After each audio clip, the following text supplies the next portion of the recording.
What's up, y'all? It's your boy AyoStiff, and we're gonna be reacting to essentially, as you can see on the screen, looks like a Minecraft video, but the title of the video is 1,000 players simulate civilization, rich and poor. I was struggling right there, I kid you not. So, from what I read, simply in the description, that's like a real short thing. This guy has 1,000 players on 2 islands and is basically going to see, and they start off with nothing. Okay, 1,000 players on 2 islands, so not 500 and 500, but literally 1,000 on one island and 1,000 on the other, and each start off. No. One starts off with nothing, right? And one starts off with supplies and stuff. So it's basically like to see what happens day after day with each island civilization, where one group of 1,000 people have stuff and the other group don't have stuff. Just see if there's war, if there's like a hierarchy. We're gonna see what happens. That's the main point of this reaction video. And it's a long video. This is I know you guys can't see it because oh, actually you can't see it. I thought my camera was blocking it, but as you can see right here, yeah, this is over 2 hours long. And I know what you're thinking, or you might already seen from the thumbnail. Stiff, are you gonna break this up into parts? No. I am going to react to this from start to finish in this one video. It's gonna be long, and hopefully it's gonna be entertaining. This is a request to react to that I've been holding off on for a minute. Not because I didn't want to react to it, mainly just because, I mean, again, this is over 2 hours long. When I went to go see that Demon Slayer movie, I had to stay awake, you know what I'm saying? I had to lock in because I'm like, I paid for this. I'm watching this from start to finish. So, you know, yeah, I'm finally getting to it. So, guys, go ahead, kick back, relax, grab your snacks, grab your drinks, prop up your feet, prop up your neck, and get ready because it's going to be a long video. And I got me some boba right here. So, let's go ahead and get into it. In the biggest social experiment in Minecraft history, I scattered 1,000 people across 2 massive islands to simulate a realistic civilization. The players were given no help or guidance, and just like in real life, if you die, you remain dead forever. Okay, so never mind. 500. I'm sorry. Now each player has the freedom to do whatever they want. Farm for food, become a dictator, and build a society. At least as best as they can, because while one island is a rich, green paradise, the other one... You're kidding me. ...is a barren wasteland. Yeah. It's up to each player to work with what they've got. Will there be peace between the islands, or will there be war? What ended up happening is the single most amazing story arc I've ever seen. All I will say is pick a nation to root for and enjoy the video. I present to you the Rich and Poor 1,000 player civilization experiment. Okay. Created by Ish. Don't forget, if you want to participate in these videos, join my Discord server, and of course, subscribe to my channel. Subscribe to mine too. We got 1,000. Good luck, everyone. Okay. So yeah, I thought it was 1,000. It's 500. I'm sorry about that. It was the beginning of day 1, and all 1,000 players began to explore their new homes. What is this place? Before the first day, I had made everyone choose randomly between Island 1 and Island 2. And I didn't tell them that one of the islands, the first one, would be a barren wasteland. Hey, you guys having a good time? No. There's nothing here. Please tell me where the trees are, bro. I cannot find anything. It didn't take long for the people who chose Island 1 to realize they had made a massive mistake. I hate this place. I hate this place. I hate this place. Players realized that building civilizations on Island 1 would be particularly challenging, and not only because it was empty, but because some parts of it were completely uninhabitable, like the snow biome. Oh no! Oh! And right next door, a massive volcano that could erupt at any moment. Ooh, I'm not going down there. This volcano also happens to heat up all the water on the island. Okay. This killed a lot of people. That's crazy. Now, to begin building civilizations, the players needed to find a tree. Please tell me where the trees are, bro. Wood is an essential asking about the material, and tree? without it, you really can't do anything. Now, luckily for Island 1, there was one tree on the island, and it was pretty big too. But, of course, it was completely surrounded by boiling water. You've got to be kidding me. That's Meanwhile, crazy. let's go over to Island 2. Now I will say this, right? Before I'm gonna make a prediction, right?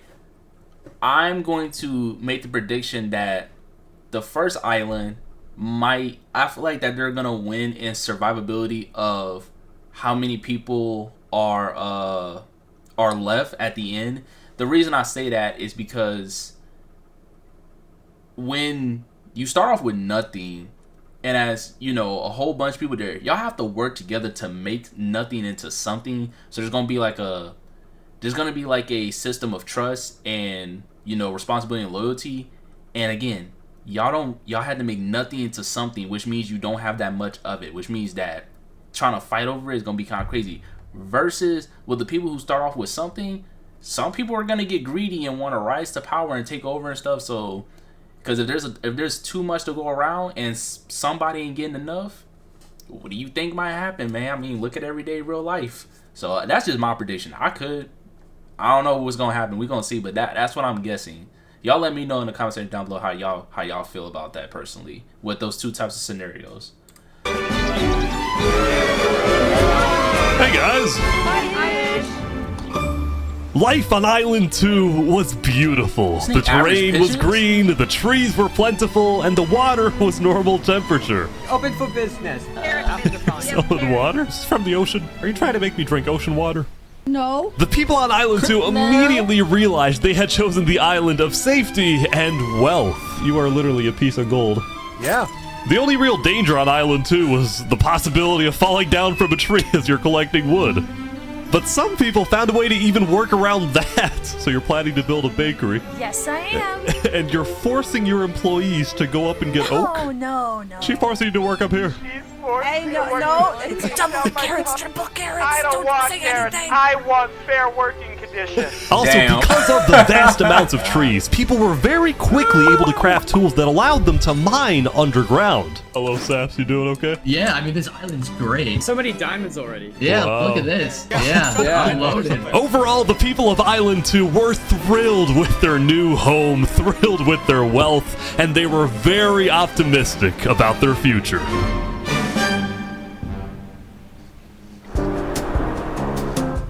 By the end of the first day, players on Island 1 had finally reached the big tree. You realize how high up you are. Oh yeah, no, That's we're not high. scared. Oh my No. god. No pain, no gain. Island 1 was still pretty far from having fully fledged civilizations, but there were communities starting to form. For example, this player named... I'm not gonna lie to y'all. I miss playing Minecraft, and I might have to get back into it. I kid you not, because Minecraft low-key was and still is fun. Like when I was playing with my friends, that was a good time. That was really a good time. Minecraft is really like you know how you say for real people, or like how dudes be like, I'm him. Well, for Minecraft, that's it. That's that game. Like that is actually fun. I'm gonna have to download that back. I kid you not. I might have to. Remy the Rats made a small restaurant to feed those who were starving. Remy the Rat, what are you serving them here? It's very popular. Bread? And you get What the? He say bread-ish? Why? Wait, is this a bread line? Yes. Oh no! I also got word that there was a small group of people who had chosen to settle in a weird location. People at the volcano. What type of people would choose to live on a volcano? Hey guys. Hello. What the Hey, how's it Mario. going? Welcome to the mafia. This was Lingolini, and he had recruited about 20 people to join his Italian mafia. His goals were very simple: make friends and get rich. Hold on, yes, can we tell you a little secret? We found some netherite. Oh, really? Yeah, don't tell anyone though. We're trying to keep it between us. We'll check back in with these guys later, but in the meantime, on Island 2, there were actual huge civilizations starting to form. I don't care Bruh, about power. I don't care the about government. I just want to mafia. make a nice place for my people to live. This player named Call Me Cass was the leader of about 50 people in a nation she named the Cass Coalition. And a coalition it was of very different types of people, including pirates, bankers, Canadian cartels, bakery owners, and their employees. I want fair working conditions. How much are you even being paid to work up here? Paid? People are getting paid? Now, later in the day, Island 2 would face its first conflict. What the heck? Hey, you guys can't be destroying the beach. Who are you? A group of about 20 people were extracting sand from the shore right next to the Cass Coalition. Cass was obviously not happy about this, but these people didn't care because they were from a much bigger nation called the Commonwealth. We're actually 5 nations combined into one, so we have strength in numbers. The Commonwealth was a massive civilization that was formed on day 1 when 5 distinct groups were close enough to each other that they just decided to come together and unify under one nation. As a result, the Commonwealth had a government with 5 leaders at the top and over 150 citizens. We're going to turn this mountain into our city currently. Okay. The Commonwealth leaders were very ambitious and wanted to make the Commonwealth the most beautiful, the most respected, the most powerful nation on Island 2, even if it came at the expense of others. If they really make that, Overall, by the end of the day, Island 2 was much further ahead than Island 1, as expected. But let's see what happens in the following days. I'm still stuck on that mafia. He said, welcome to the mafia. As players logged back in the next day, nobody was expecting that the beginning of day 2 would end up having one of the most consequential moments of the entire event. Revy the Rats was running his restaurant when he received a visit from a player named Spoon. Does anyone... Knight, I need food, I'm dying. Yo, Spood. Yeah. I do have food. You're private, but I need food. Oh, God, I'm too kind. I care about everyone else before myself. It's such a problem. Now, this player, Spood, was a rising leader on Island 1. He was known for always giving away his own food. But some people started to suspect that Spood's supposed generosity was merely a method to gain popularity, to further his political ambitions. I mean, hey! That is, until... You gotta do what you gotta do. Oh! Joe, Oh my God. Joe. Oh, he's a traitor. Oh no, Skip. He was trying to assassinate Spoon.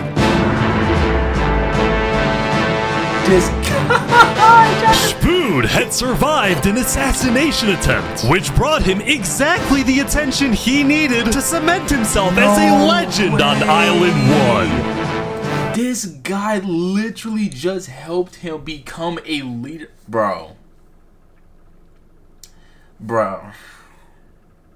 This is common sense right here, bro. This is straight common sense. If somebody is doing certain deeds and activities that will migrate other people, or in this case with the Minecraft game, players to them and highly respect them, and they're in the limelight, meaning they got full attention on everybody, you trying to assassinate them and then failing, you just made their job so much easier, bro. So much easier. Like, at least get the job done if you're gonna do it. Oh my God. Hey, bro. This is low-key nice. I'm invested, man. People were drawn to him, and on day 2, Spood used this leverage to establish an empire named Westhelm.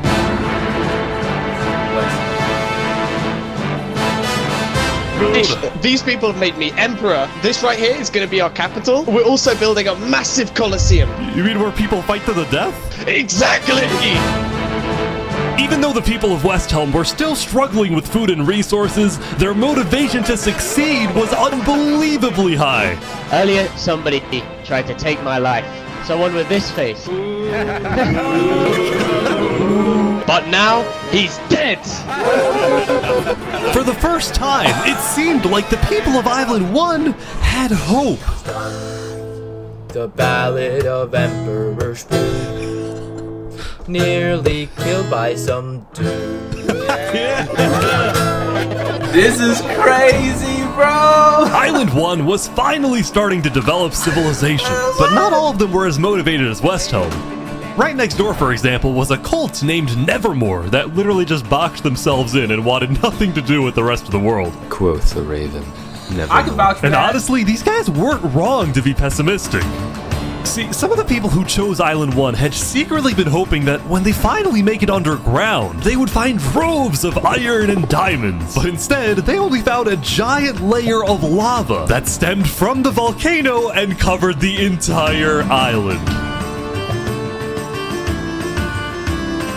This lava layer ended up killing a lot of people. That said, a lot of people weren't necessarily angry at the poor conditions themselves, but more so about the inequality between Island 1 and Island 2. See, even though the two islands had a border separating them, preventing anyone from crossing for now, rumors were spreading about the wealth and the amazing environment of Island 2. Because of this, some people on Island 1 were starting to develop some feelings about the other island. Island 2 might be the better island, but we're the better people. Oh. In fact, artists on Island 1 were already making propaganda posters, some of which were rather concerning, including a few creations by our mafia leader, Lingolini. Speaking of Lingolini, there was some drama on the volcano on day 2. Welcome to the mafia! I just survived an assassination attempt. What? Whoa! Mamma mia, help me! I'm getting chased! Lego likes just take me out of nowhere and I had to run down the mountain. It was becoming a pretty common occurrence on Island 1 for people to try to rob or murder as a means to get food or resources. But Lingolini was not going to let that slide. Well, what are you gonna do about that then? I put the hit out on him. Everybody in the mafia knows that the Lego likes is an enemy of the mafia. But then, during our interview... Oh wait, who's coming out over here? There's some people coming out. Those are people from Infernus, they're our allies. Oh, really? Lingolini had decided to share his volcano territory with a larger group called Infernus, whose main goal was to preserve and protect the sacred land of the volcano. I spoke with the leader, a player named Seneca, who described herself as the Queen of Infernus. We are a nation of the flame. We have to treat the volcano with the respect it deserves, and we hope we can work with Lingolini to do just that.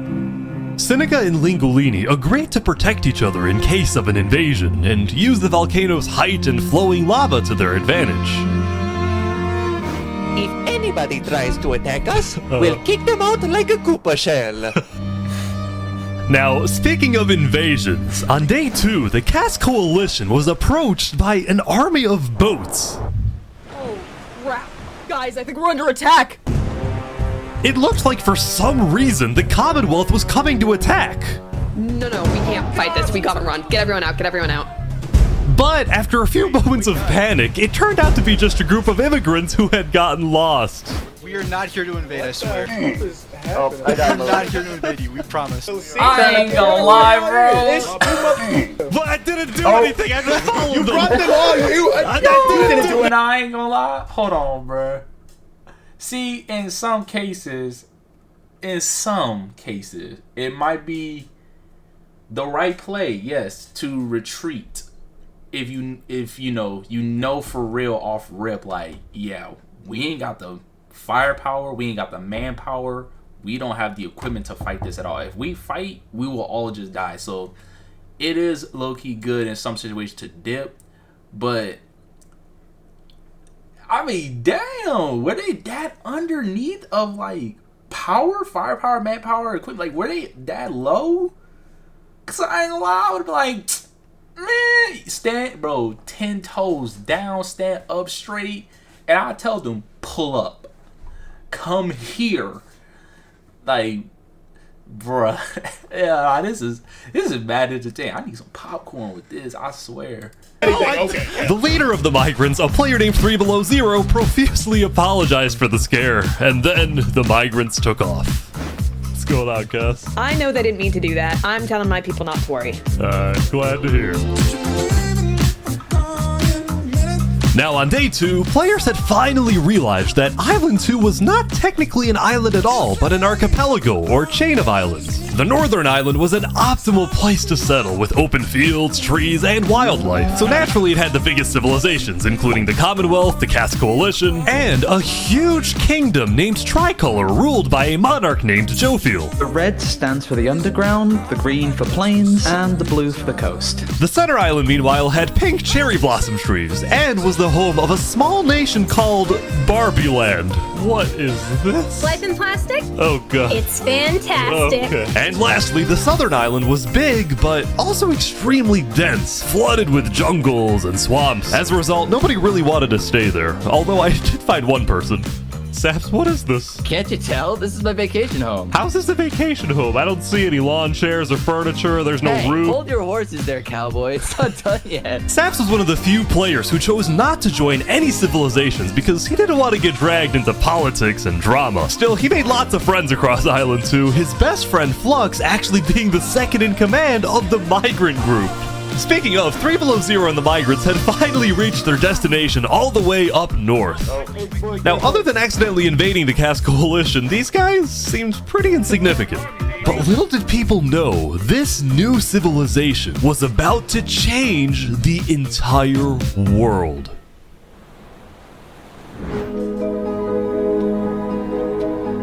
We are blessed to live where we live, and we intend to use it for good. We are enlightened. We are the light. We are Luminara. The migrants had decided to call their civilization Luminara. They saw themselves as the light of Island 2, the innovators, the inventors. See, the reason 3 Below Zero had chosen this specific location to settle, well, it wasn't by accident. After the first day, 3 Below Zero had used content and propaganda released by the people of Island 1 to estimate the location of the other island. He then used a coordinate system to calculate the northernmost point of Island 2. His goal was to settle as closely as possible to the other island so that when the day comes, when the borders drop, Luminara can build a massive bridge connecting the two islands, giving free passage as a sign of good faith to perhaps bring about world peace. That is not finna happen. But it wouldn't be that simple. The second in command of Luminara, Flux, as well as a few concerned citizens, did not want that bridge to be built. They had seen the Island 1 propaganda. They knew that people on Island 1 were angry. Their fear was that Island 1 would just use that bridge as an opportunity to invade Luminara and perhaps invade the rest of Island 2, leading to a world war. I mean, not wrong. That bridge is a bad idea. Not Moving wrong. up north was a bad idea. Island 1 is going to invade us, and Luminara is going to be their first target. That's not What about the goal of world peace? I respect our leader's goal, but he's dead wrong. We shouldn't be trying to befriend our enemies. The way we're going to achieve world peace is by uniting Island 2 against Island 1. What if 3 Below Zero says no? What if they finish the bridge? Well, then at least they'll know I tried to warn them when Island 1 comes and kills us all. Watch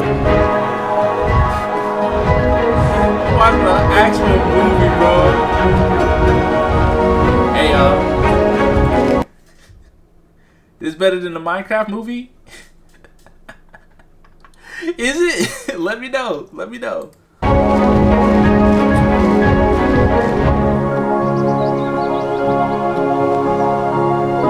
As Day 2 came to an end, tensions were rising, both within nations and between islands, leaving people worried about what's going to happen next. Ooh, Island 1's Back on Island 1, I was watching a small group of pirates who called themselves Al-Karasina. Al-Karasina, my friend. We're the baddest pirates around. Now, if you look closely, there was a person of interest hanging around with the pirates. Lego likes just to take me out of nowhere and I had to run down the mountain. Well, what are you gonna do about that then? I put the hit out on him. So to be clear, Lego Likes had a bounty on his head, and he was hanging around pirates. You could probably guess how this ends. Yo, Lego Zanga's here. So is this is everything you guys got, huh? Not much.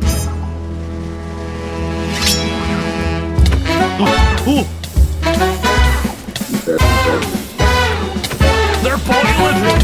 Oh no! Oh my gosh! The Alcaracina pirates had killed Legolikes, but there was a small problem. Did you hear about the news? Yeah, I saw it, but we don't know who claimed the bounty. It didn't say it in the chat. Because Legolikes had technically died to boiling water instead of a player, Lingolini didn't know who actually killed him. But fortunately for the pirates, when a player dies, the dead player drops their own head, which the pirates believed would be the proof they needed to collect their bounty later today. So you're expecting a payment later? Yes. We expect. All right. Well, I'll go. I'll go. You guys let me talk. By day 3, players had basically mapped out all of Island 1 and were finally starting to adapt to the environment. Day 1 was horrific. We literally had bread lines. Day 2, we're building a coliseum, a citadel. I am literally immortal. Hopefully that isn't foreshadowing. Emperor Spoon was still the most powerful man on Island 1, and on day 3, he was invited to a big international meeting hosted by a charity group called the Blue Cross. We invited you here mainly to discuss plans in case the volcano erupts. What are your individual plans? A large bunker underground. Just not using flammable materials. We don't have any real plan, you know. What? You don't have plans? If that volcano erupts, you deserve to die. Emperor Spoon had come in with good intentions, but it was there that he learned that he hates meetings. I'm gonna go there. When Emperor Spoon left, the other leaders were unsettled. Was this guy really the figurehead of Island 1? Okay, we need a better representative. Then, basically right on cue. Elysium diplomats, follow me. Bodyguards. Sorry guys, sorry, I'm late. This is Benji, and he's the leader of Island 1's second biggest civilization, called Elysium. See, on day 2, Benji had discovered that toward the outer edges of the island, away from the volcano, the water isn't boiling hot anymore. So he founded Elysium, which literally translates to a place of ideal happiness. And he made the nation to give peace-loving people a chance to relax and get away from all the troubles of Island 1. Cross my name off the list. This is without rhyme or reason. Look at these Elysian guys swimming in the water. We were hoping that Lord Ish could summon a single mushroom cow. Alright, if anyone drops a pufferfish in the next 60 seconds, I'll do it. What do I have to do? What do I have to do? We need the pufferfish. Quick. There it is. Alright.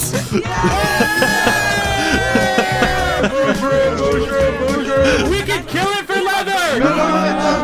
Guys back said at the for Blue Cross, leather. Benji and the other leaders discussed the possibility of creating a full Island 1 alliance. All the leaders at the meeting, including Westholme's representatives, believed that given the harsh conditions of Island 1, an island-wide alliance could be a game changer. But first, Before we make this official, we have to convince everyone else to join. see, there were a few civilizations not present at the meeting, and to complete the full Island 1 alliance, the Blue Cross would have to go out and get them all on board. First was the Alcaracina pirates, who coincidentally happened to pass by the meeting as it was happening. Hey guys. Hello. They were on their way to collect their bounty from the second nation not yet in the alliance, the Lingolini Mafia. Oh yes, they're waiting. Hello, I'm looking for Hello, Mario. anyone? Hello, it's me. Ooh, mamma mia! It looks like a small brain. It sure looks like a Lego lights. Meanwhile, the Nevermore cult would probably be a little bit more difficult to convince, but the Blue Cross said they'd try anyway. Now, as for the fourth and final nation, well, it was a bit of a mysterious group. Their civilization was down south, and they were very isolated and secretive. They were also rumored to have an extremely strict government, but also a large amount of very skilled fighters. As a result, people were kind of scared to approach them, but they knew they had to eventually to complete the Blue Cross Alliance. They knew that if this alliance works out, it wouldn't matter that they all lived on the poor island. All of a sudden, out of nowhere, the most powerful force in the world would become Island 1. This is low-key kinda At crazy. first, Island 1 was supposed to lose, but now they were on the verge of turning their lives around completely. I said that at the start. Island 1.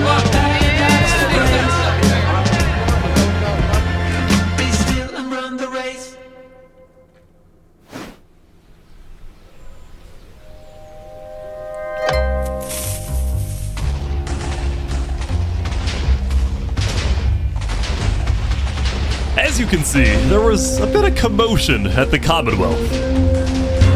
They had just exploded their own land because of a miscommunication. What happened was one of the 5 leaders, Coraline, got the idea that the Commonwealth was planning to move east. So she started telling everyone to move. Thus, believing that they wouldn't need their old land anymore, one of the citizens just decided to blow it up. I thought we were moving.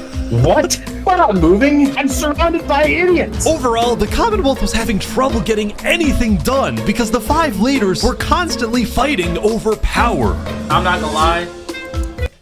This is why this would never work. It would never work, right? Where there's multiple leaders, like it just would never work. It needs to be one sole person, right? One sole person. Now there are cases where one person can make a bad decision, right? But then that's where it's like, you know, they would have to be overrun or outvoted by other people to have their position taken away if their, you know, decisions and plan makings are not up to par at the current situation. But 5 people, nah, it needs to be just one, because like you just said, 5 can't even agree. Like, what? Nah, that's not gonna work at all. See, there were 5 leaders, each with 1 vote. But because they were originally 5 separate nations, each with a differing amount of citizens, should the smallest faction's vote have the same weight as the biggest faction's vote? It is ridiculous that Alvin's vote is worth the same as mine. I mean, I need about 50 people, and he has like, barely 5. Because of all the fighting and disarray, Commonwealth citizens started moving to other nations like the Cass Coalition. Cass's style of governing, letting people do whatever they want, was making her very popular with her people.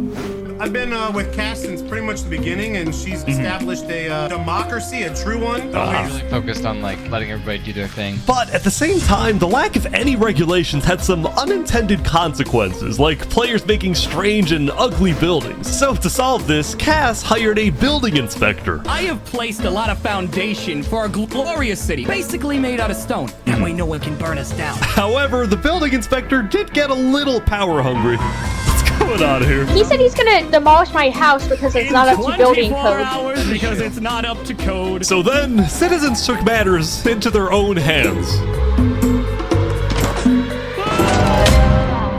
What?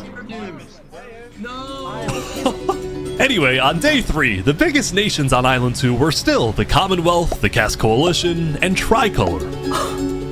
Tricolor was a medieval civilization separated into 3 regions, one of them being an underground city. Oh my gosh. This is big. Yeah. People didn't really know that much about Jofiel and Tricolor because they tended to be more private. Jofiel was more interested in building up Tricolor rather than doing outside diplomacy. But people would still come to Jofiel with all the political news of Island 2.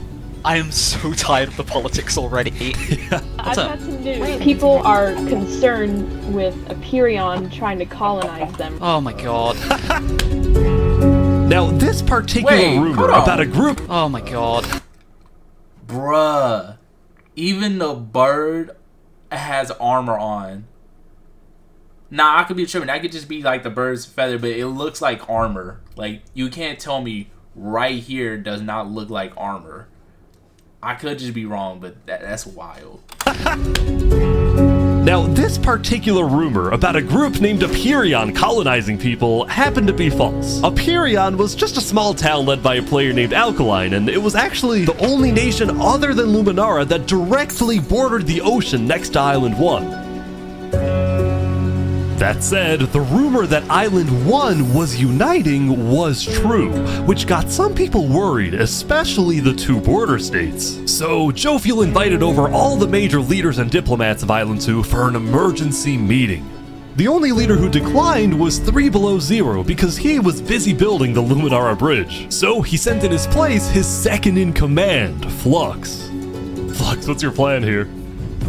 I don't care what 3 Below Zero says, we need to make sure everyone unites against Island 1. Good luck, sir. And because this meeting was the most important event yet on Island 2, Jofiel invited a neutral mediator, someone who could lead the meeting in a fair manner and wasn't a part of any nation. Saps, where are you going? Apparently they're making me lead the meeting with all the Island 2 leaders. You sound very excited about it. Oh no, I'm not excited. I'm terrified. This dude's like God. He's just get on the water. Yo, this guy's like God, bro, and he's in a suit. Alright, I think everyone's here. Oh my God. Well, we at the great and mighty Commonwealth are looking forward to a productive conversation. Thanks, Okay. it's great. So, as the president of Aperion, I'm actually really worried about our town, which is why I'm proposing we all join a defense pact. If one of us gets attacked, all of us are under attack. Here, here. I can agree. Yeah, I like that. That's good. That's a good start, but if Island 1 attacks, say, Luminara, well, by the time you can even arrive to defend us, everyone at Luminara will already be dead. Which is why I think we need to focus our efforts on preventing an attack in the first place. An attack is inevitable. I'm just saying. Hold on, Flux. Let Jovial finish. Island 1 is starving. They're not going to attack us. They have bigger problems. And imagine for a second how quickly we could change their hearts and minds if, instead of treating them as an enemy, we send them aid. I think Joe feels right. We do the defense pact, but we also send aid to Island 1. Basically, we're ready for an attack, but we try our best to prevent it. I'm on board with that. I can agree to that. The Commonwealth agrees. Guys, no, this is ridiculous. Island 1 is literally making propaganda saying death to Island 2. They're jealous that we live in a paradise, and they're gonna invade us no matter what. And you wanna send aid to them? Guess what? They're gonna take whatever you send them. Food, armor, weapons, and they're gonna use all of that against us. Yep. I can agree with that. You might have a point. No, you do have a point. Island 1 isn't evil. They're not savages. They just need help. You cannot be this naive. Well, there's a guy under the table. There's a guy under the table. Everyone is super on edge. They're worried about traps. Guys, Island 1 is united. They have hundreds of people all aligned in the same goal, to kill us and take our resources. If they decide to attack any single one of our nations, it'll be easy. All they'll need to do is walk ahead, which is why we need to either merge all of our nations right now. We all choose a spot and combine into one civilization. Either that, or we attack Island 1 first. Whoa. Are you crazy? What? This is ridiculous. What's crazy, Jovial, is you leading all of us to our death. Oh my No, God. we can't do that. If we don't do this, it's like the end video of Island form. 2. Flex, We can't do that. That's crazy. If you again, okay, I know I said that, and I know some of you might be wondering, like, what? Amanwa, MANHWA. I'll say it again, MANHWA. That's how that word is said, Manwa. And what is it? It's the same thing like solo leveling. Everybody in the world knows solo leveling.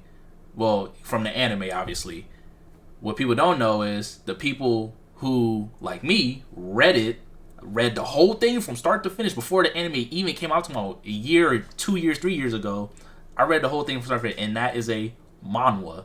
It's not a manga, it's not a comic book, because if you look where it is, it's a manhwa basically, and it was a good manhwa. But anyway, this is how manhwas be when they have these meetings, and I can't lie to you, I feel like I'm watching it, and like it's crazy to see it like in a video form, like actually like animated.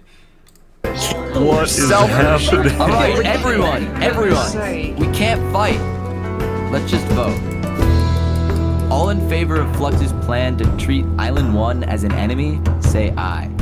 Aye.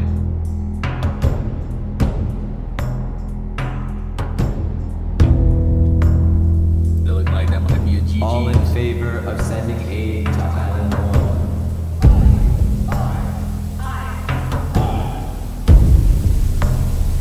That guy's tweaking out.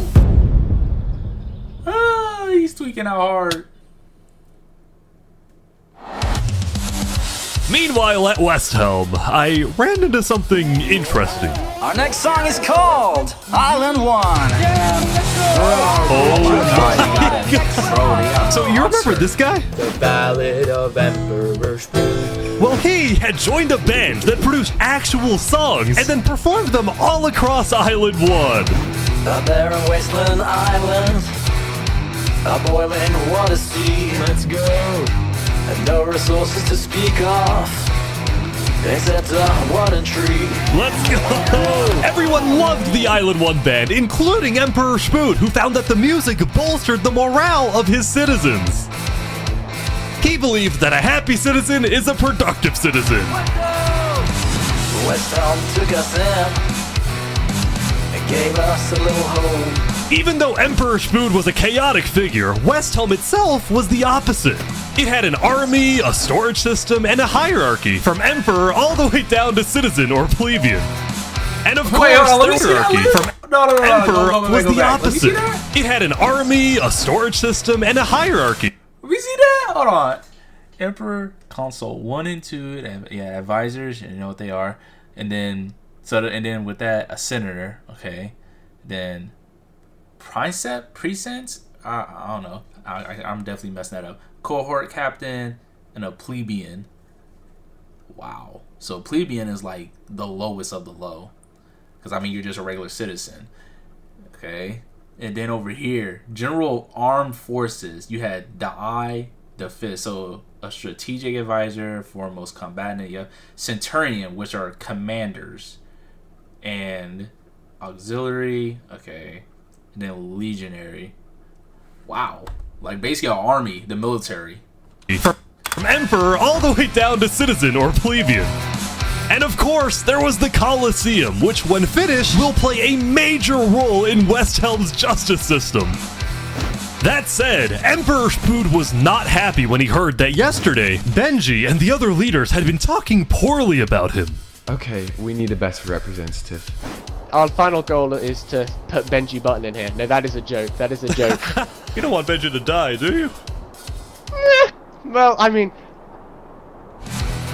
Benji and the other leaders were concerned that Emperor Spood is unstable and may one day try to take over the entire island.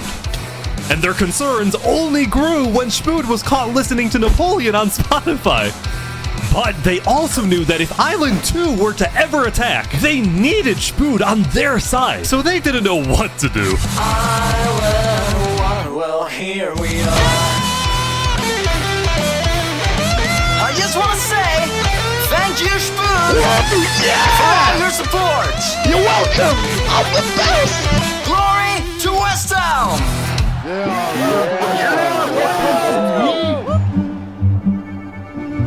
This is crazy. Meanwhile, Seneca, the Queen of Infernus, had decided to begin building a massive castle for her people. A beautiful home base that would hover directly over the volcano. Yesterday at the Island 1 meeting, a lot of leaders expressed worries about rumors that the volcano may erupt, and they talked about how they would each take different precautions. Everyone believed that the volcano was dangerous, except for Seneca, who had decided to take the opposite approach. It's all just paranoia. If we really value the volcano, we need to have faith it won't erupt. The main goal of Infernus as a civilization was to preserve the sacred land of the volcano. So what better way to show faith and demonstrate loyalty than to make your home right above it? I'm not gonna lie. Lingolini, meanwhile, decided to make his home underground within the volcano. GG to that like a Goomba. Lingolini's main goal was to get rich, and having direct access to iron and gold was one reason for him and the Mafia to live there. But it wasn't the main reason. Remember this interaction from day one? Oh, yes, let me tell you a little secret. We found some netherite. Oh, really? Scattered throughout the volcano were pieces of netherite, the rarest and most powerful mineral in all of Minecraft. Not even Island 2 had netherite. It was the single secret advantage that Island 1 had. Oh, wow. And the only ones who knew about it were the Lingolini Mafia and Infernus. Now, even though Infernus didn't exactly like how Lingolini was desecrating what they consider to be sacred land, they made a deal with him. The Mafia can keep mining so long as they provide Infernus with some of the minerals they find. But Lingolini was unsatisfied. They want to use us. They want cheap labor. I'm not giving them anything. Lingolini didn't like how Infernus was basically forcing the Mafia to mine for them with nothing in return. That's crazy. So he secretly instructed everyone in the Mafia not to give Infernus anything.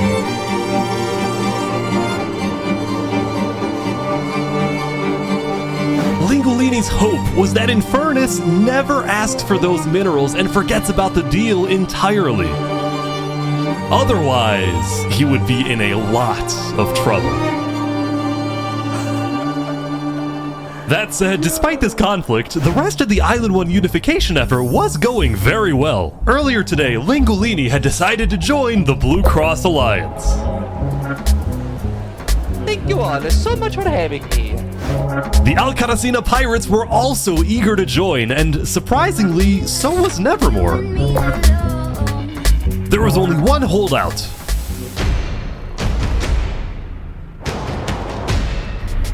This mysterious civilization was called the Covenant, and it was ruled by a dictator named Turntap.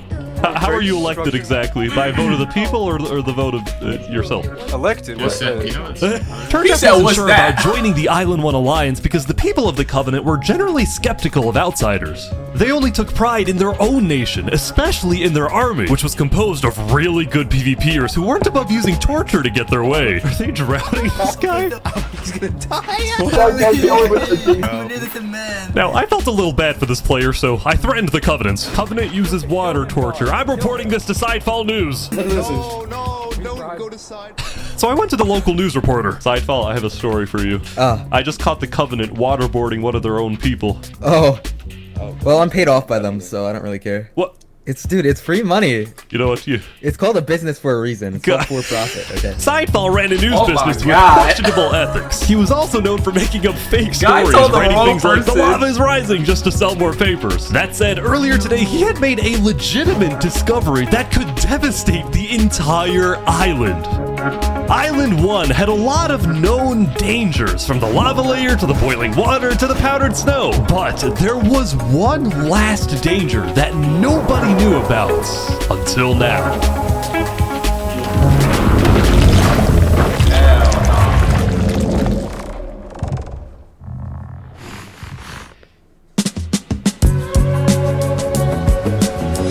Meanwhile, the people of Island 2 had spent the day building their civilizations and having a good time. Yesterday, their leaders had voted that whenever the border drops, Island 2 would send aid to Island 1, hoping this gesture would lead to peace. But not everyone agreed with this approach. The end of Island 2. When Flux returned home to Luminara, 3 Below Zero was furious at Flux for causing chaos at the meeting and for going against Luminara's values. 3 Below Zero, as the leader of Luminara, was actually heavily in favor of sending aid to Island 1. The whole point of the Luminara Bridge was to make peace with Island 1, not to start a war. As a result, 3 Below Zero demoted Flux from his position as second in command.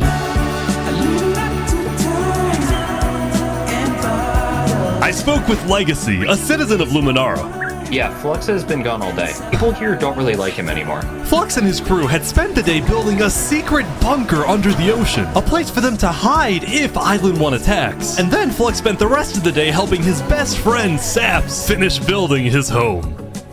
Despite all the chaos, Saps still reached out to me after I was demoted. Mr. Mediator, what a good friend. Flux over here can be a little unpredictable, but he's my friend, and I know he genuinely wants the best for us.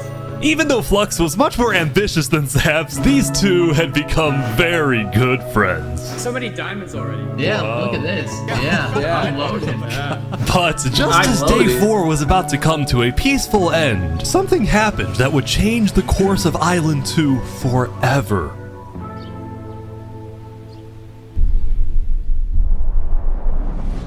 He did the GTA transfer or switch. That's crazy. Jofiel, the leader of one of Island 2's largest civilizations, was walking across Tricolor with her second in command, Seraphim.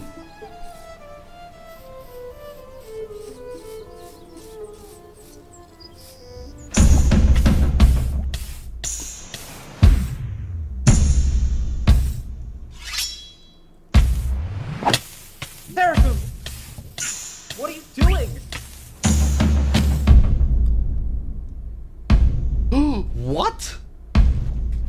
No way. Dude got assassinated. The second in command of Tricolor had just killed their own leader. And immediately, all of Island 2 went on lockdown. What? Wait, what? What? Everyone was confused about what caused this to happen. Why? After Seraphim fled, Tricolor was in complete disarray. They went into straight lockdown.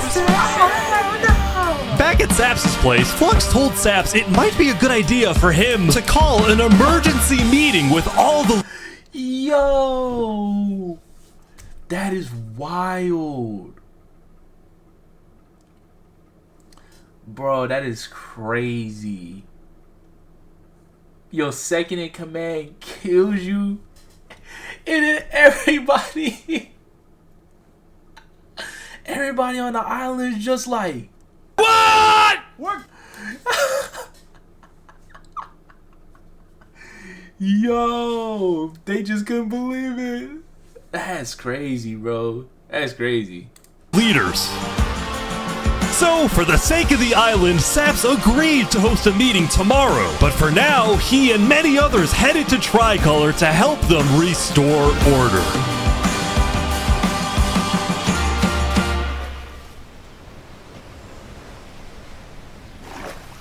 Oh, I was about to say, what happened to him?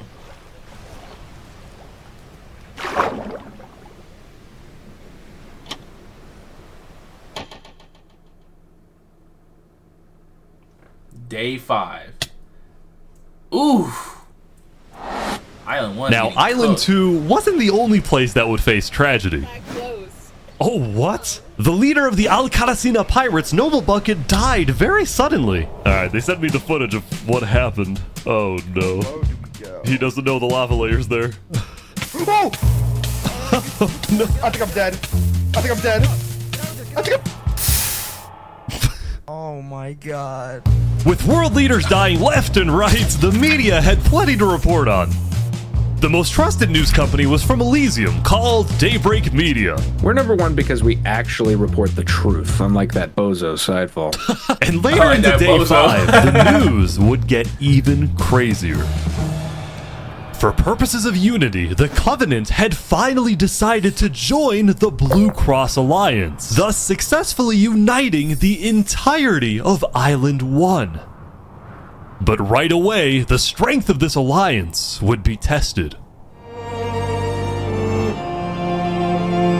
Earlier, a citizen of Infernus had accidentally told someone outside of Infernus that there was netherite in the volcano, and this news spread all across the island.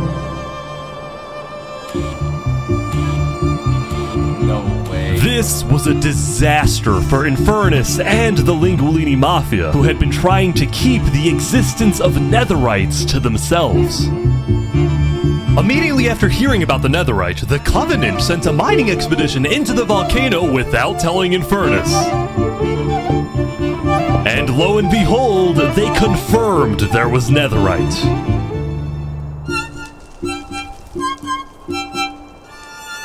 Because the Covenant had a scary reputation and a ruthless army, Queen Seneca of Infernus felt it was in her best interest to allow the Covenant to mine. But when other nations like Westhelm started asking if they too could mine in the volcano, Seneca said no.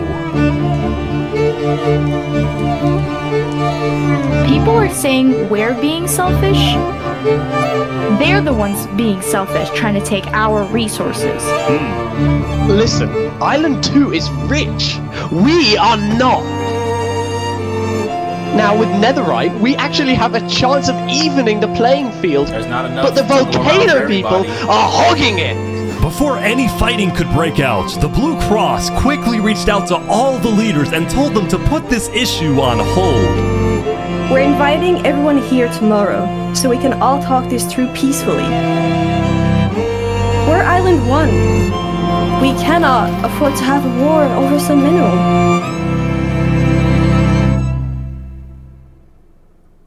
Meanwhile, Island 2 was still processing the death of Jophiel. Even though I was just a farmer, you know, you still made me feel important.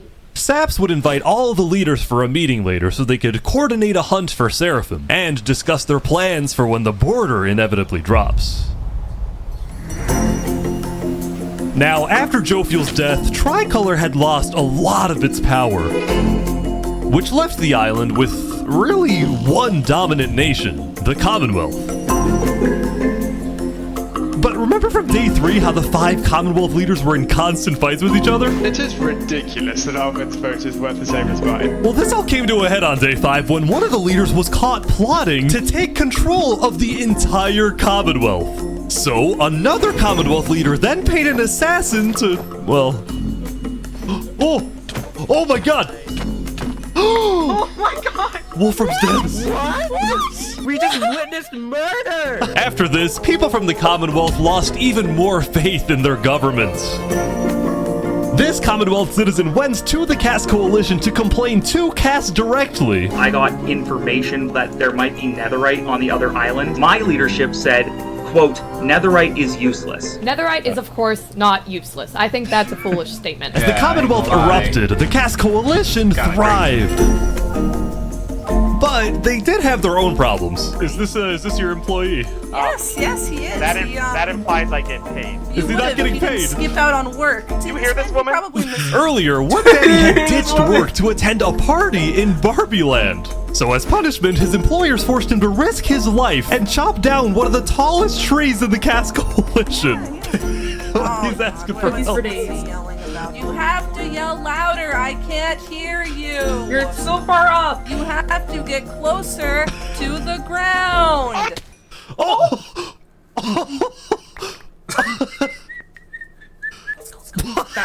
What the?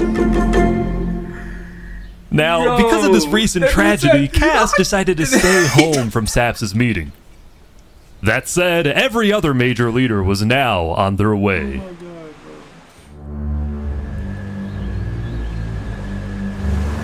As the leaders and representatives arrived, there was one person who would be notably absent, banned from attending the meeting.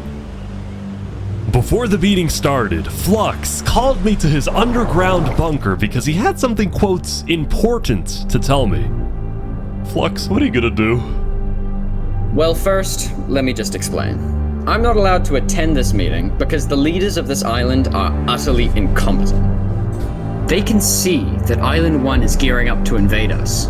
And their response is, let's give Island 1 more gear. It's completely brainless, and it's going to result in all of our people dying. So, you got a plan? I had a plan, but nobody listened. They all voted against it. Look, we can still save this island, but the current leadership has to go. What do you mean, has to go? Has to go. Removed. And I'm done waiting. It's gonna happen today.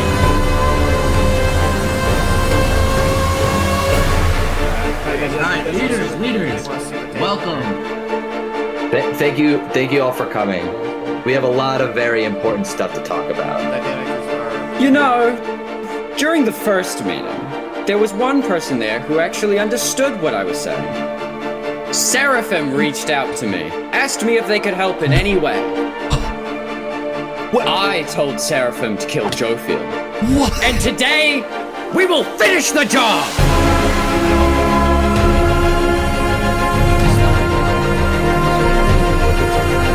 Wait, so Seraphim gets there. What actually happens next? Something I didn't want to do, but something that needs to be done. I'm going to save this island by any means necessary. I would like to bring you to the table. If you agree with full chaos on Seraphim, please say aye. Aye. Are you sure this is gonna work? I don't know, but we have no other choice.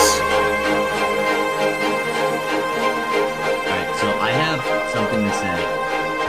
Is there a possibility, any possibility, that the assassination of Wolfram and the assassination of Jophiel by Seraphim is any way connected?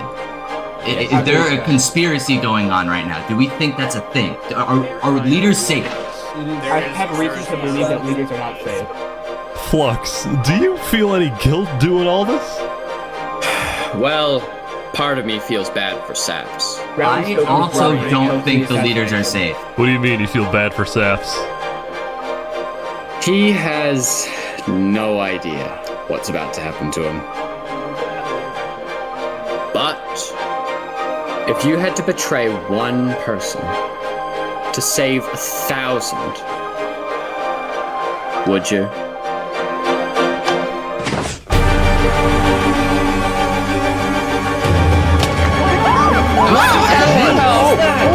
What just happened? What happened? I didn't do that. I didn't do that. Oh my god! He said I didn't do that. Is this all a setup? Where's Saps? Where did he go? Did Saps do this? Wait, Saps? You have to find him. Put him down! Kill him! Kill Zach! Hell no, bro! Jumped on that boat and got the towing. Oh, he going into the sunset. Oh yeah, it's off. This guy just put a. Oh my god, he set him up bad. He set him up bad.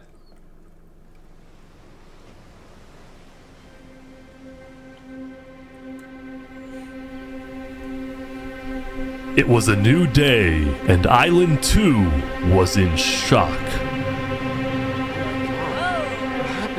On day 4, when Saps was in Tricolor helping the people after the death of Jofiel, Flux and his crew had built a trap in his roof.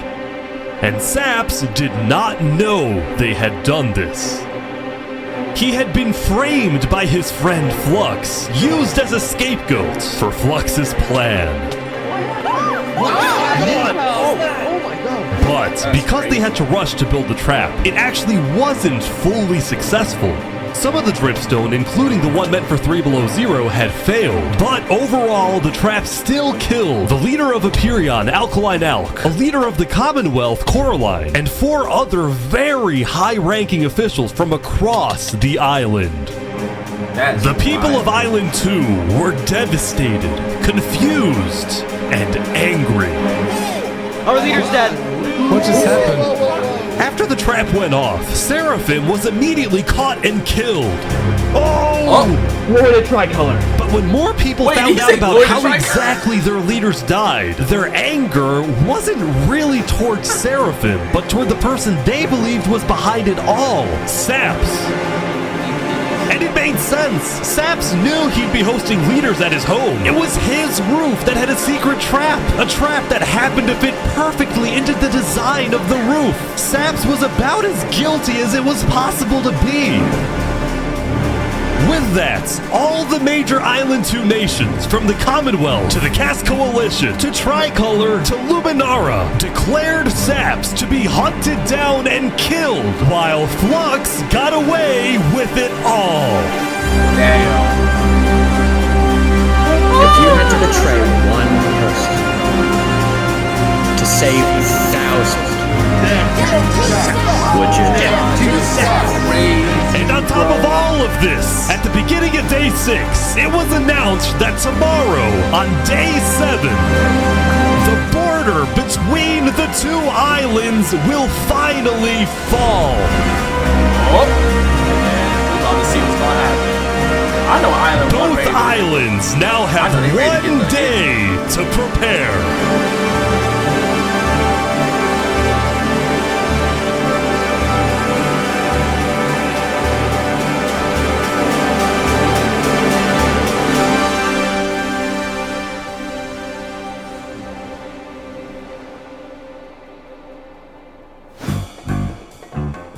Now, when the people of Island 1 saw the chaos happening on the other island, most just didn't really care about it.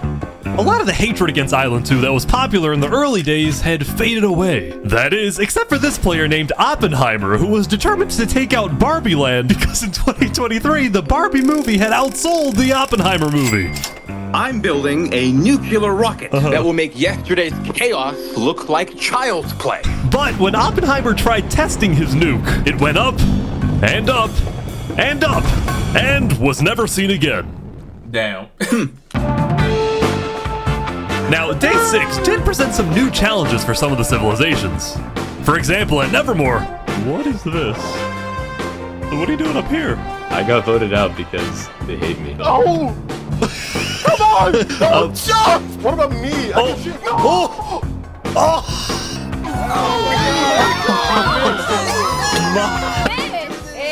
What? I didn't do anything. I blame Ish. Meanwhile, at Elysium, I hate being a leader. Everyone here is so stubborn. Benji was having trouble getting laws passed because his people kept opposing any changes that threatened their peaceful lifestyle. The people of Elysium were generally skeptical of government officials, sometimes even holding trials against them. Although this particular trial did not go to plan. Guys, somebody stole Gerald.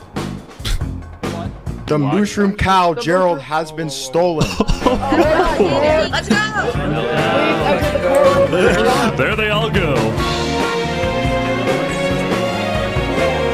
Meanwhile, at West Helm, there was a bit of a food problem going on. Not a shortage, a feud.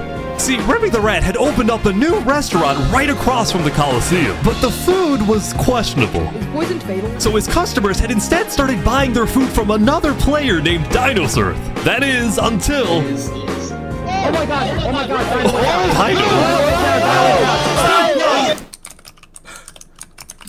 What is he? Permanently closed. All food is now at... That's crazy. Remy, are you behind the murder of Dinosaur? Anyway, on day 6, the West Helm Coliseum was finally complete. Yeah! What do you plan on using this arena for? Do I actually have to say legally?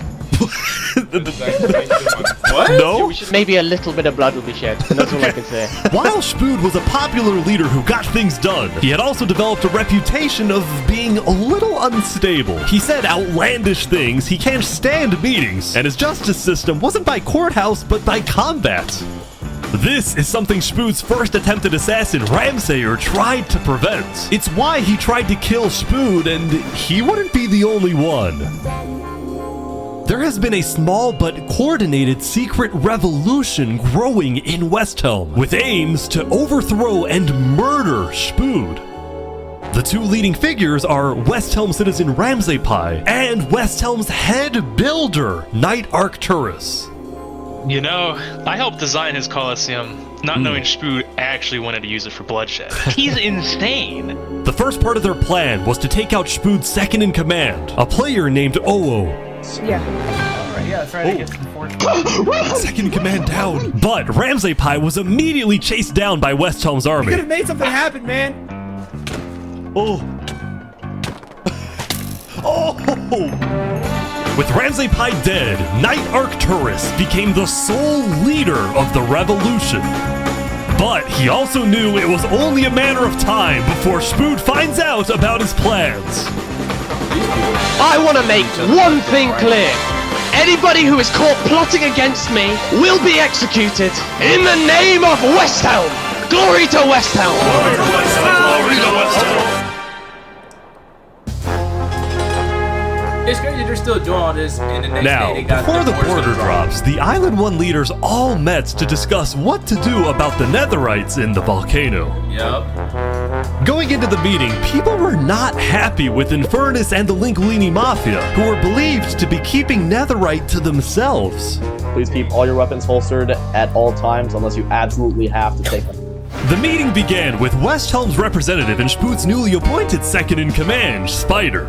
We asked if you had netherite, and you lied. You said there was no netherite, that you had looked in it, and that you hadn't found any. Because people were immediately starting to gang up on Infernus, Benji from Elysium tried to keep the peace. Why is it Infernus' job to report on the netherite? There were people literally going into their territory, mine without authorization, and then accuse them of doing something wrong. After some more discussion, Infernus was asked the big question. Will you open up rights to mining underneath the volcano?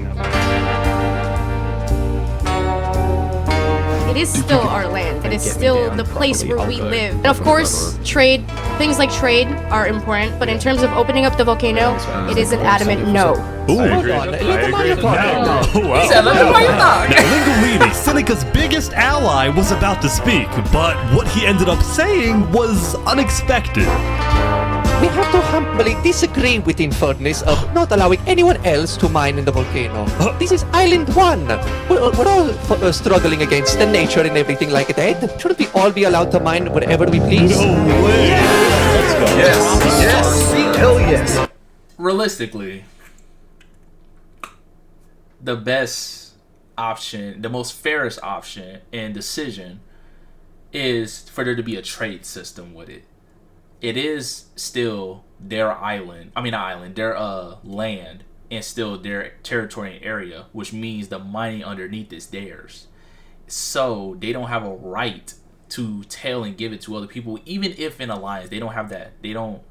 I said right. They don't have to. You know what I'm saying? It's not mandatory.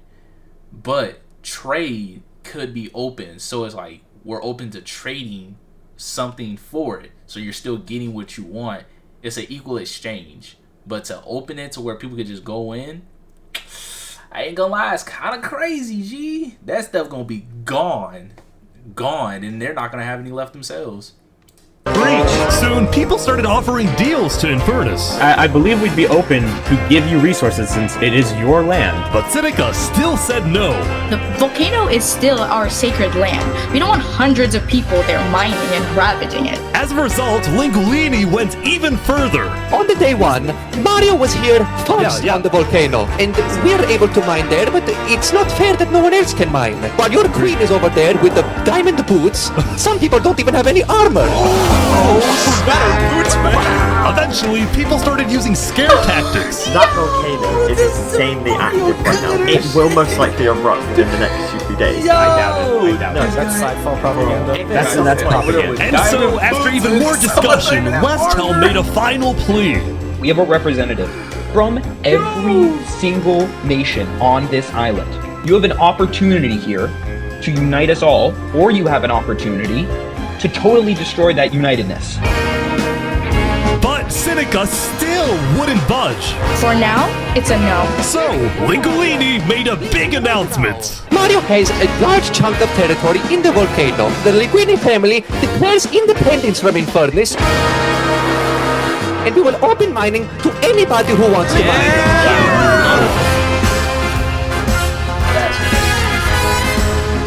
Seneca's leaving? Great. Seneca had left the meeting, furious at Lingolini's betrayal. I wish we had a better outcome, but this meeting's adjourned. Dang, she might try to assassinate him. You said you got on diamond boots? Saps, what just happened? What just happened? Every leader in front of me just died. And you had nothing to do with it. It wasn't me. Someone was in the roof. I'm getting framed-ish. Following yesterday's trap, Saps was on the run, as he was now the most wanted and notorious criminal on Island 2. I'm screwed. What am I supposed to do? He had no choice but to hide amongst the dense jungles and swamps of the southern island. But he also knew that the longer he hid, the more guilty he looked. So earlier, he had decided that he would turn himself in under the condition that he is given a fair trial. Flux, meanwhile, was satisfied with the success of his plan, but it wasn't over quite yet. We got 2 leaders left to kill. Call Me Cass, and of course, the guy who demoted me. And because Seraphim was dead, Flux sent another member of his crew to take care of the job. Oh no. Oh no. There we go. To the world, this looked like yet another senseless assassination. But to Flux, it was a strategic progression toward making the people of Island 2 paranoid. So paranoid that they wouldn't trust anybody, and especially not Island 1. In fact, the new leadership of Tricolor was already preparing for Island 1 to invade. I think we should secure our nation, make sure we have plans when inevitable war and fighting starts. Sending aid to Island 1 was officially off the table, and the construction of the Luminara Bridge had come to a stop. After all these days, Flux's plan was finally working. Now, the Cass Coalition, meanwhile, hosted a diplomatic meeting on Day 6 to try and increase the morale of Island 2 before the border drops, although Cass herself was too scared to attend the meeting. And I want to enter, but my members are telling me not to because there was an attempt on my life yesterday. Right. Because Cass was one of the last remaining major leaders on Island 2, she now had guards with her at all times. Here, I'll trade you armor. Why? Just want to make sure you guys do not die. Please don't die. That said, everyone would soon be tuning into the trial of Saporada to find out whether Saps will be freed or executed. Several nations argued over who would get to host the trial, but the Commonwealth ended up winning.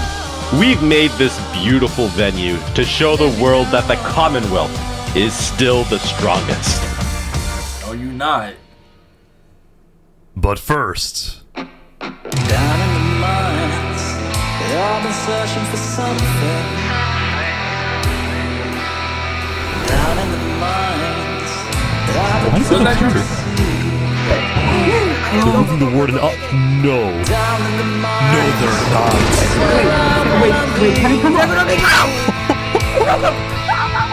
They're bringing it to the surface.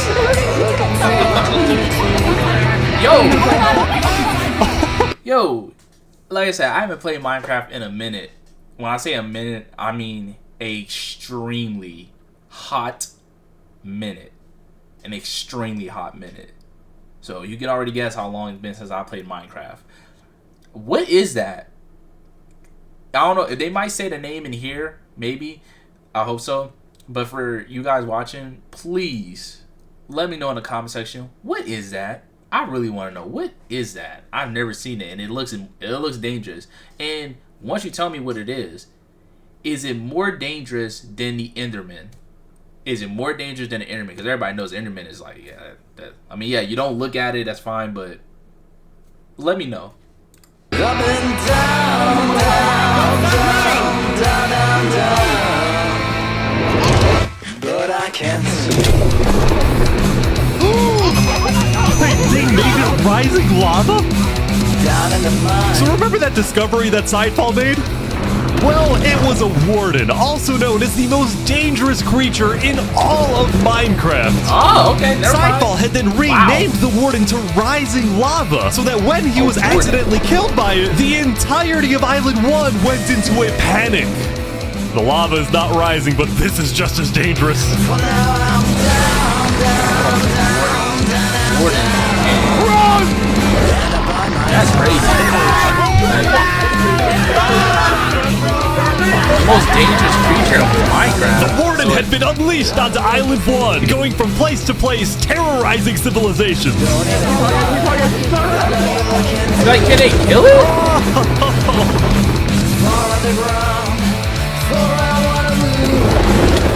Oh my god.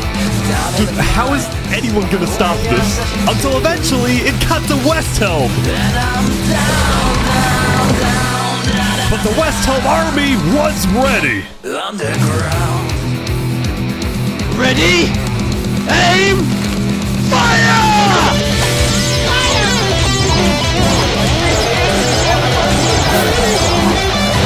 Don't they like hit each other though?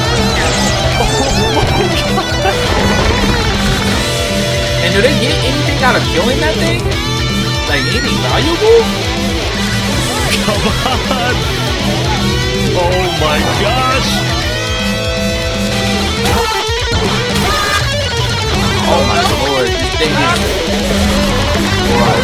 hella sacrifice.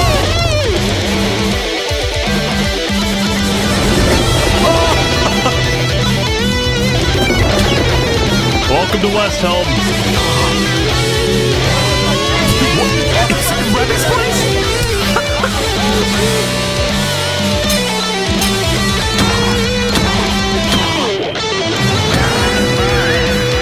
Oh, he killed it, okay. That was a hella sacrifices. Oh my lord.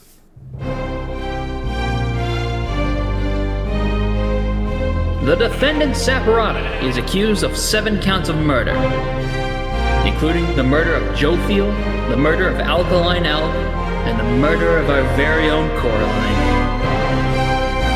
I will hear the prosecution's argument, followed by the defense, and then I shall make my ruling. Okay,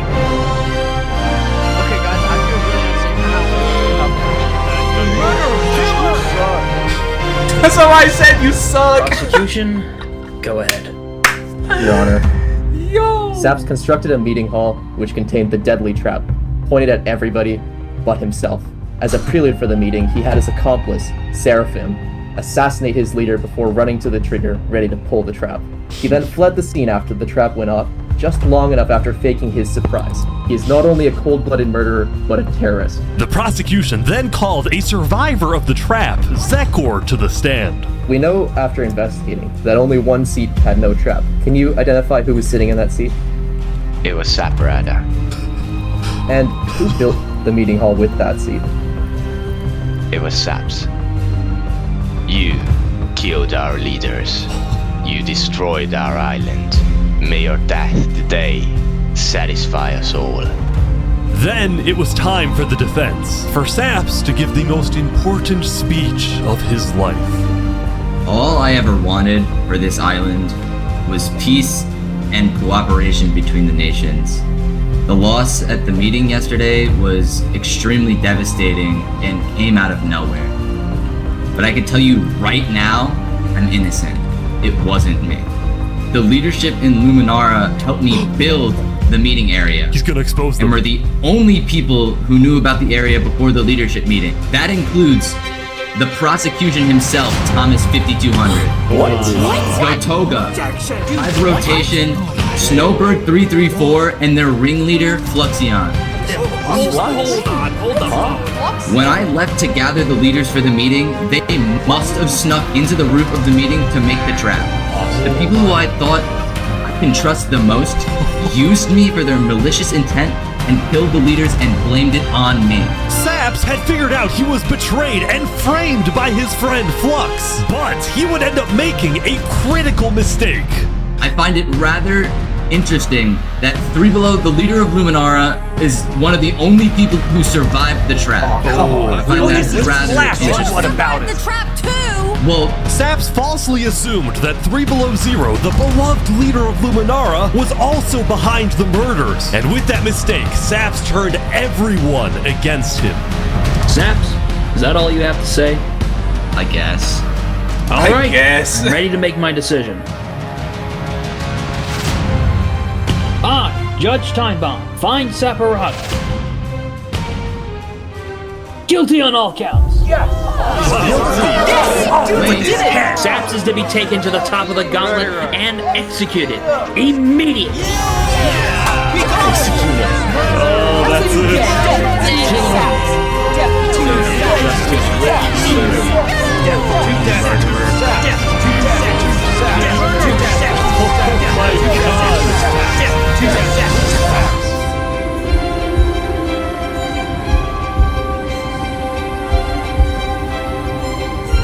It's crazy to think that, like, dude got afraid. He's about to actually die for that shit. That's wild. Wait, is he running? No way. No way.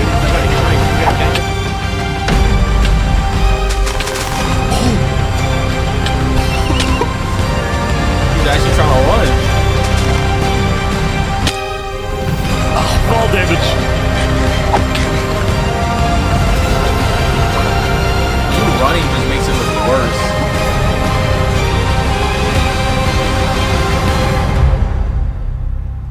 Where'd he go? Bodyguards. He escaped, man. Did he actually get away? You gotta be kidding me! No! Oh, dude got away. That's crazy.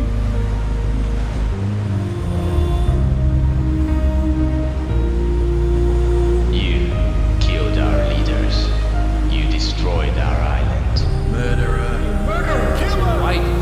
Guilty on all counts. Disgrace to all of the island. Saps, why did you do this?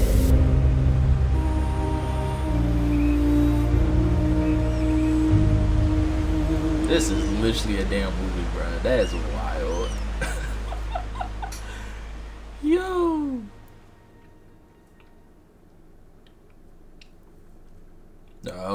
shit. Day 7. That border about to drop.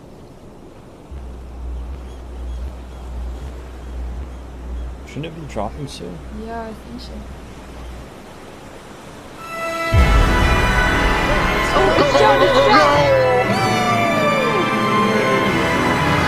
It was day 7, which means the border had officially dropped. At first, people were kind of in awe.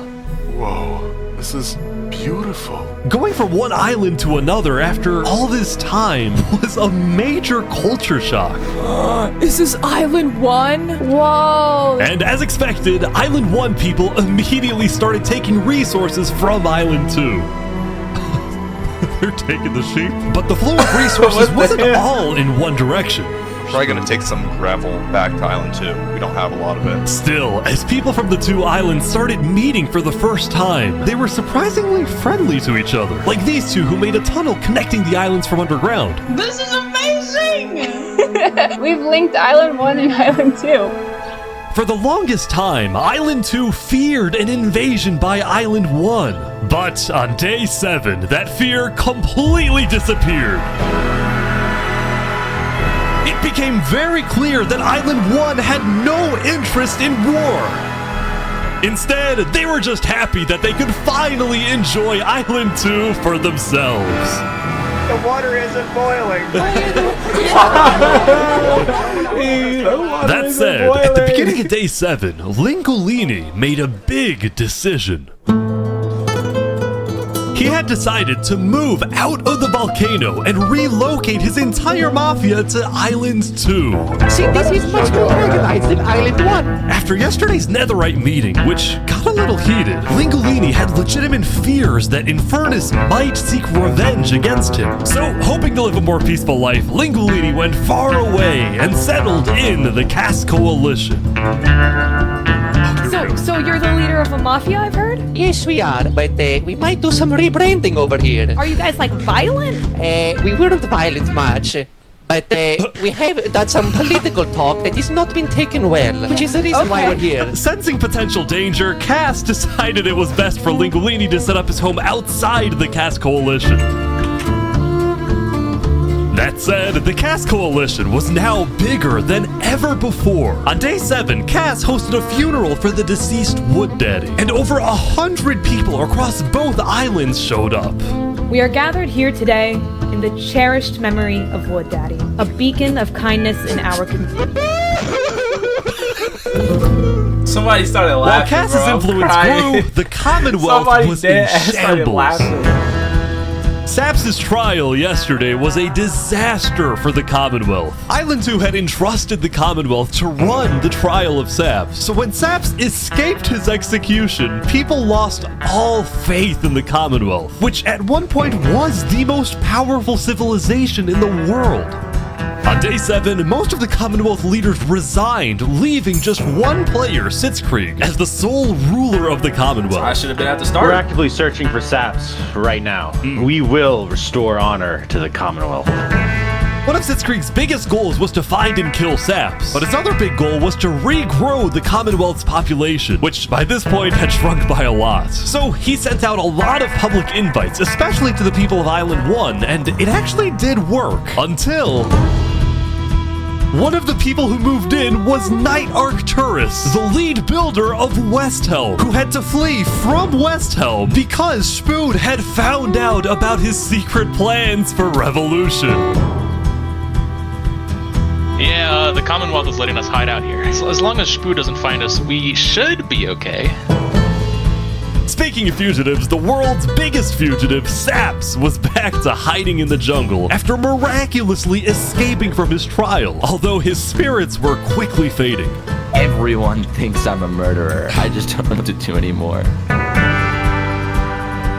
Saps knew that Sitzkrieg and the Commonwealth soon planned to scout the entire southern islands to hunt him down. So on day 7, Saps decided that his best bet was to leave his home island and flee to Island 1. Not knowing they sent out invites and all that. But it wouldn't be so easy.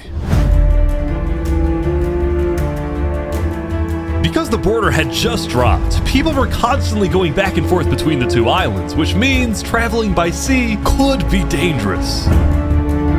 So, Saps decided on another method of travel. He went to the place where he was least expected.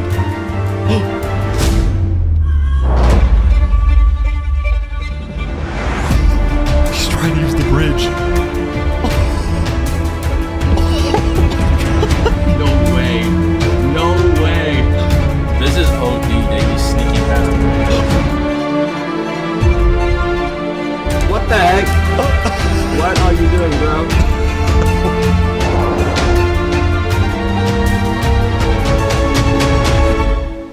Island 1.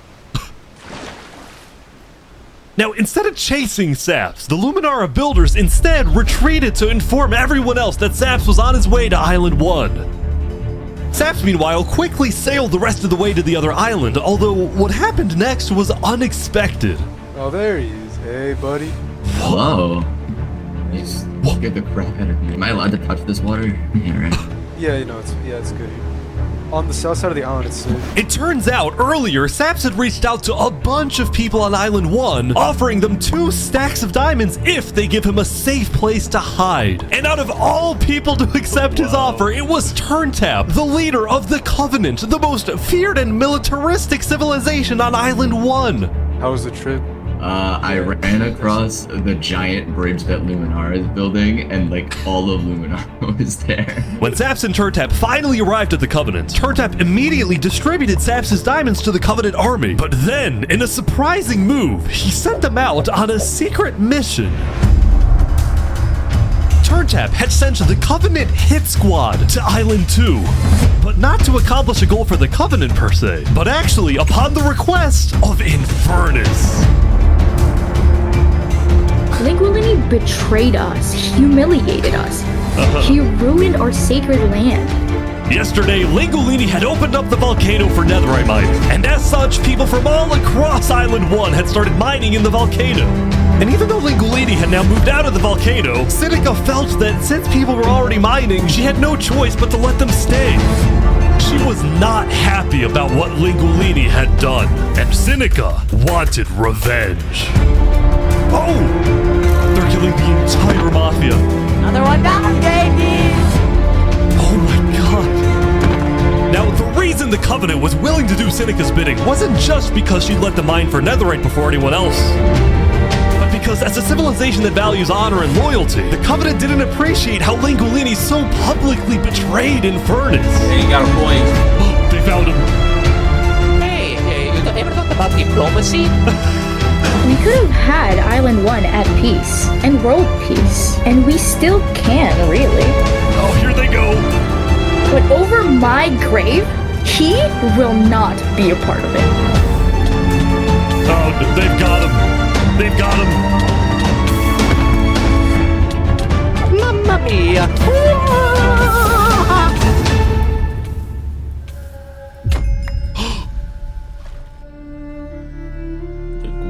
Was slain. The Covenant had massacred the Lingualini Mafia. Before anyone could retaliate, the Blue Cross announced they would schedule a hearing, calling on the Covenant to explain what they had done.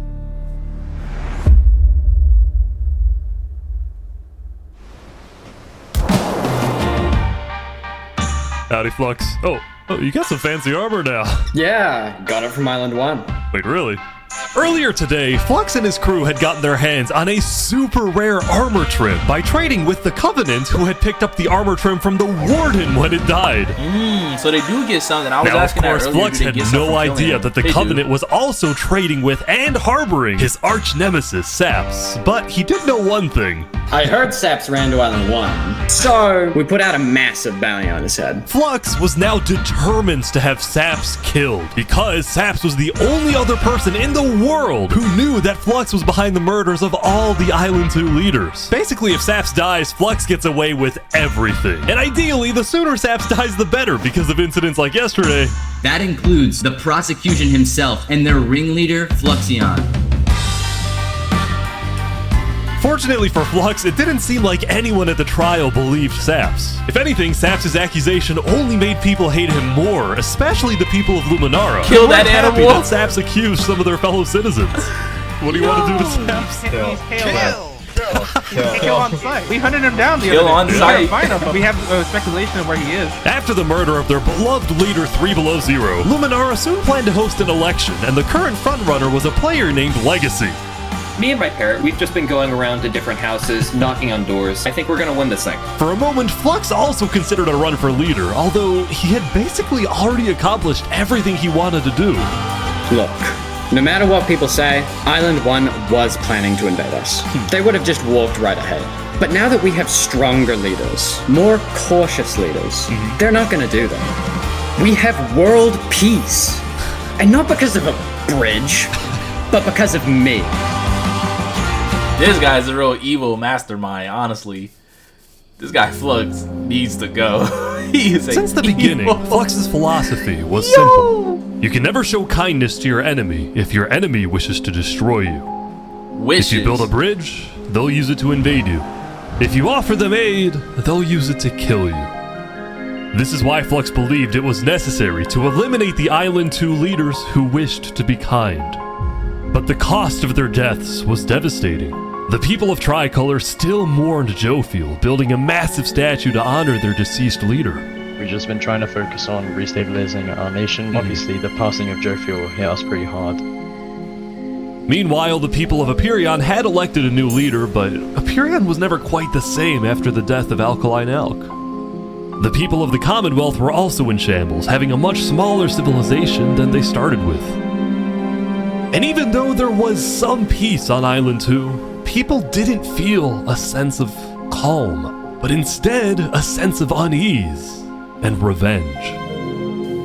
They needed closure, and they were determined to kill the person who they believed murdered the leaders they loved.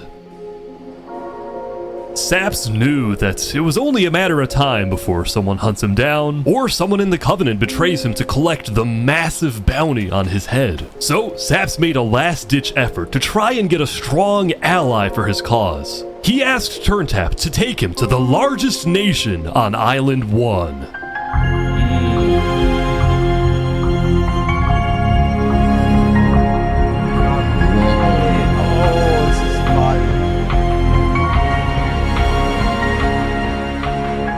But on their way to the West Helm Capitol building, they ran into a citizen of Aperion from Island 2 who recognized Saps. Oh, hey. Is there a problem here? Neutral ground? Uh-oh. Scanning on West Helm territory. Uh-oh. Okay. We will walk by in peace. Good call. Saps and his crew then entered the capital. Can I speak to the glorious leader of West Helm, please? Yeah, I'll go grab him. Hello. The Covenant leaders brought me. Can we have a meeting? I'm not gonna lie, Saps. You coming to me asking for a meeting after what happened last time, even if it wasn't to do with you. Listen, I just want to talk. What about what? At least explain, because I'm innocent. Saps, I'm sorry. No. Ultimately, Spood rejected Saps' request for a meeting because Spood didn't exactly trust him and had no real reason to help him. So instead, Saps tried another civilization, the Alcaracina Pirates. The crazy Gojo? Is that what his name was?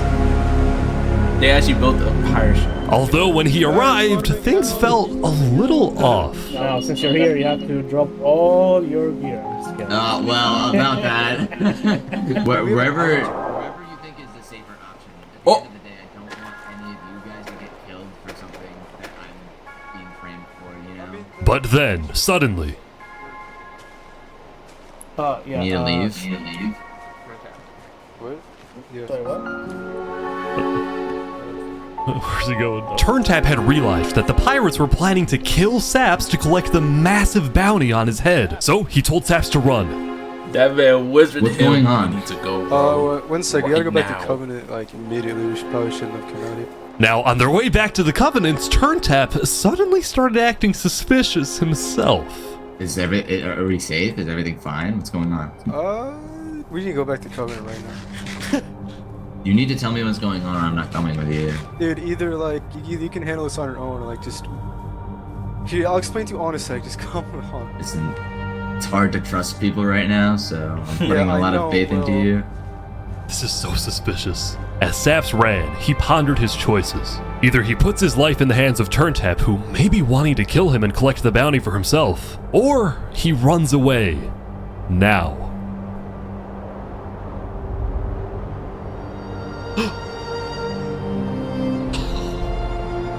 He doesn't even realize. It's all alone. Saps then climbed the mountains of Island 1, escaping from the last remaining person he thought he could trust. He was now all alone in a world of people who hated him and wanted him dead.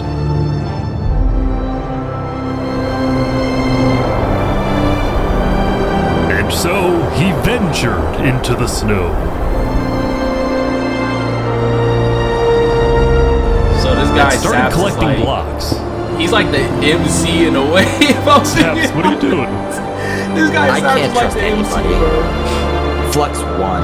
He completely won. There's just no point anymore. Yeah, bro. This dude Saps is MC, and then Flux is like just the main villain. On day 7, Saps built a tower in the tundra, a monument for people to remember him by. And he planned to jump off.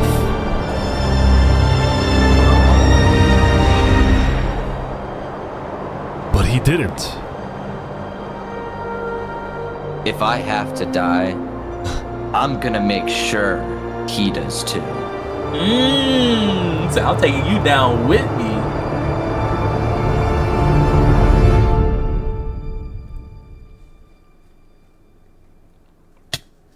Day 8. Welcome everyone! Today we have 2 new prisoners who will fight to the death. Rinnet, you are charged with the attempted murder of several innocent West Helm farmers.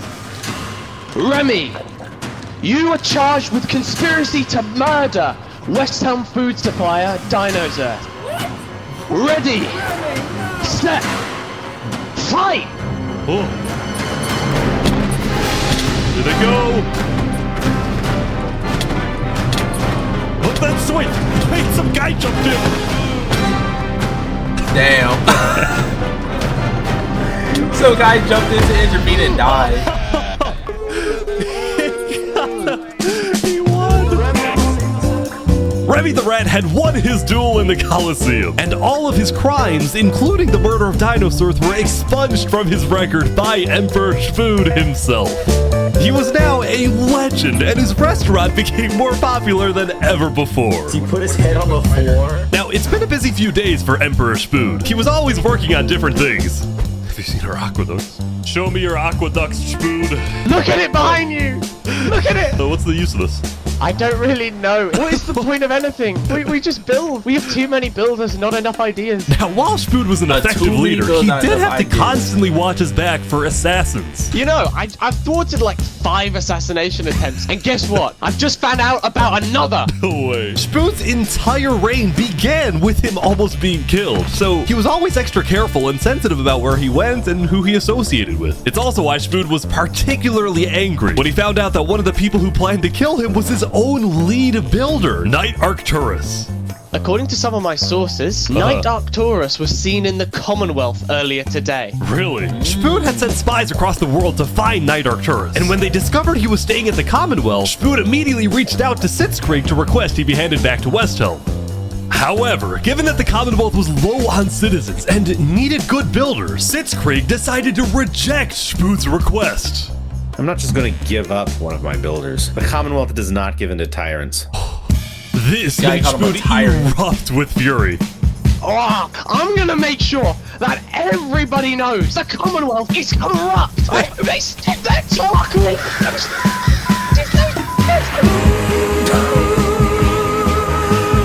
And so Spood went around telling everyone about how much he hates the Commonwealth. This whole situation became a massive drama, and it actually got to the point where the rest of Island 2 was getting annoyed with the Commonwealth. I don't get why the Commonwealth doesn't just hand him over. We don't need a war with West Helm. Unlike the Commonwealth, Cass had a big population and she didn't care about losing citizens who were troublemakers. For example, earlier, one of her citizens, Addison27, had gone to Tricolor, dug into Jovial's grave, and had stolen Jovial's head. Can I wear this? Hey Cass, I brought you a trophy. But instead of protecting him, Cass immediately banished Addison from the Cass Coalition and alerted Tricolor of his location, causing Addison to flee Island 2. It was this kind of no-nonsense leadership that earned Cass a lot of respect from not only her citizens, but other Island 2 nations who were now much more willing to ally with Cass than with the Commonwealth. The very existence of the Cass Coalition also provided a sense of security to smaller groups, like this new nation who were mostly cheese merchants and called themselves the Conquistadors. This is the way of cheese, but el queso! Since the border dropped yesterday, the economies of most Island 2 nations were prospering, with heavy amounts of trade and tourism between islands. Meanwhile, in Barbie Land... Ish. I have news. What? I'm marrying Oppenheimer. What? On day 8, the player Oppenheimer had marched into Barbie Land, but instead of destroying it with a nuke, he apparently liked it so much that he proposed to their leader. Ish, consider this your invitation to the Barbenheimer wedding. Thank you. In Luminara, meanwhile, the citizens were inventing new technologies. This is the power switch. It's 16 furnaces working together simultaneously, and it has a bunch of hopper minecarts on the inside distributing everything. As much as Luminara was finally starting to live up to its name as the light of Island 2, little did its citizens know among them was quietly living the world's most deadly group of terrorists. Terrorists? I'm thinking of running in the election tomorrow. Oh yeah? Legacy's pretty popular, but I'm not worried. While it seemed like each of the Island 2 nations had their own separate goals, they were all still united under one mission: to find and kill Saps. In fact, by day 8, Luminara had told all the other nations that Saps had fled to Island 1, and some nations were already preparing to send out hit squads later today. But Island 1, meanwhile, was currently dealing with a whole other political drama, the murder of Lingolini. I cannot conceive how we are being this civil about this. They came in, they found him in the hole, they drowned him in lava. This player, Vietnam, was one of the few remaining survivors in the Lingolini Mafia. Vietnam had escaped the Covenant's attack and wanted to get revenge against the Covenant, but was finding it surprisingly difficult to gather support. See, while the Blue Cross condemned the Covenant, nobody was brave enough to declare war on them. People feared the Covenant and its army, which is why Seneca secretly asked them to do the deed instead of doing it herself. If people knew that she was behind the attack, she would be in big trouble. But for now, nobody would face any consequences for the massacre of the Lingolini Mafia. Seneca reminds me of like those females in those manhwas I be reading that's like royalty, and she's a queen. I said a crown. She's a queen too, which makes it even more better.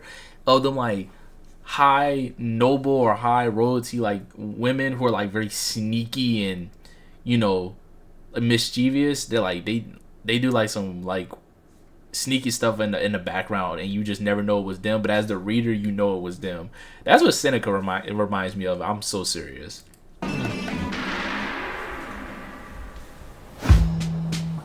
Going back to West Helm, on day 8, Emperor Spood was really only thinking about one thing: how to get revenge against Knight Arcturus. After the Commonwealth rejected Spood's extradition request, Spood's initial reaction was to begin preparing for war. But what made him think twice was his belief that the Commonwealth was a massive nation with probably a big army. Spood also knew that declaring war could risk the entirety of Island 2 coming to the Commonwealth's defense, and maybe launching a counterattack on West Helm. So, Spood decided to change strategies. He instead decided to try and bait the Commonwealth. See if he can make them angry enough to do something rash. Something bad enough that would allow Spood to then declare war and have everyone's support. And Spood knew exactly how to make the Commonwealth angry. He invited back to the West Helm capital the one person he knew the Commonwealth hated the most. Can we make a deal? We're running out of time. Saps is back. And Turntap's here too, for some reason. This is interesting. Because the Covenant had brought Saps to Westhelm yesterday, Spood had specifically asked Turntap to protect Saps and escort him to Westhelm once again. While Saps didn't fully trust Turntap, or Spood for that matter, he knew that a meeting with Spood was a massive opportunity, and it was worth the risk. Hey you can turn the sun away, paint the moon in blood. If we can do what we do best, we're nocturnal life. Saps, you are the person that, to my knowledge, murdered all those people on Island 1. Island 2, sorry. It was not me. There is a person on Island 2 that is behind all of the assassinations and the corruption. His name is Fluxion. Emperor Spood was having trouble believing Saps, but he went along with it for now. Well, it seems like we both have gripes with Island 2. Spood then proceeded to tell Saps and the Covenant about his feud with the Commonwealth, and how he needed Island 1's support in case a war breaks out. There was just one problem. The Blue Cross Alliance was as good as dead. Infernus had basically left the Alliance after the last meeting, and the Covenant had stopped responding to the Blue Cross because of the Lingolini situation. So Spood decided to take things into his own hands and individually call the big 4 nations of Island 1 for a meeting. And he wanted Saps to be there so he could tell the leaders about corruption on Island 2. Now, because of Saps' reputation, Seneca and Benji were hesitant. But as long as the meeting was in a wide open area without a roof, they decided they would go. Without a roof.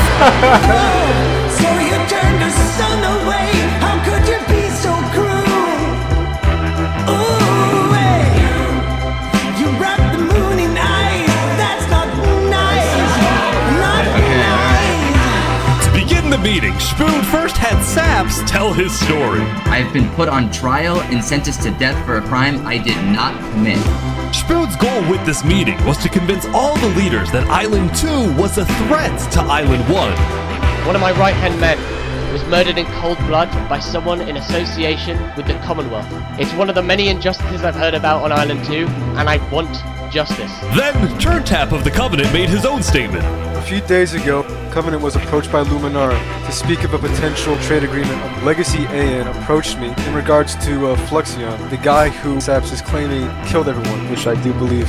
Whoa. Apparently, back when the Covenant traded armor trims with Flux, they had also done the same deal with Legacy. And Legacy had voiced concerns to Turntap about Flux's run for leader, including how Flux was demoted from second in command, and rumors that he's paying people diamonds to vote for him. Damn. This gave Saps and Spood's stories a little more credibility, which was crucial for getting everyone on board with Westhelm's military proposal, which was, if any nation from Island 2 attacks Island 1, then the entirety of Island 1 must strike back. If all leaders are in agreement to this, please say aye. Aye. Aye. Aye. This is for us a problem. Benji was hesitant to join any military alliance because Elysium was the nation of peace, and he knew that his people were opposed to any changes that threatened their peaceful lifestyle. Council might not agree. Do you believe if Saps was at the council meeting, would he potentially have the chance to convince them after telling his story? I think he might. As long as Saps agrees, it's up to you. I mean, yeah. Yeah. Saps and a few of the others then walked to Elysium on a mission to reunite Island 1.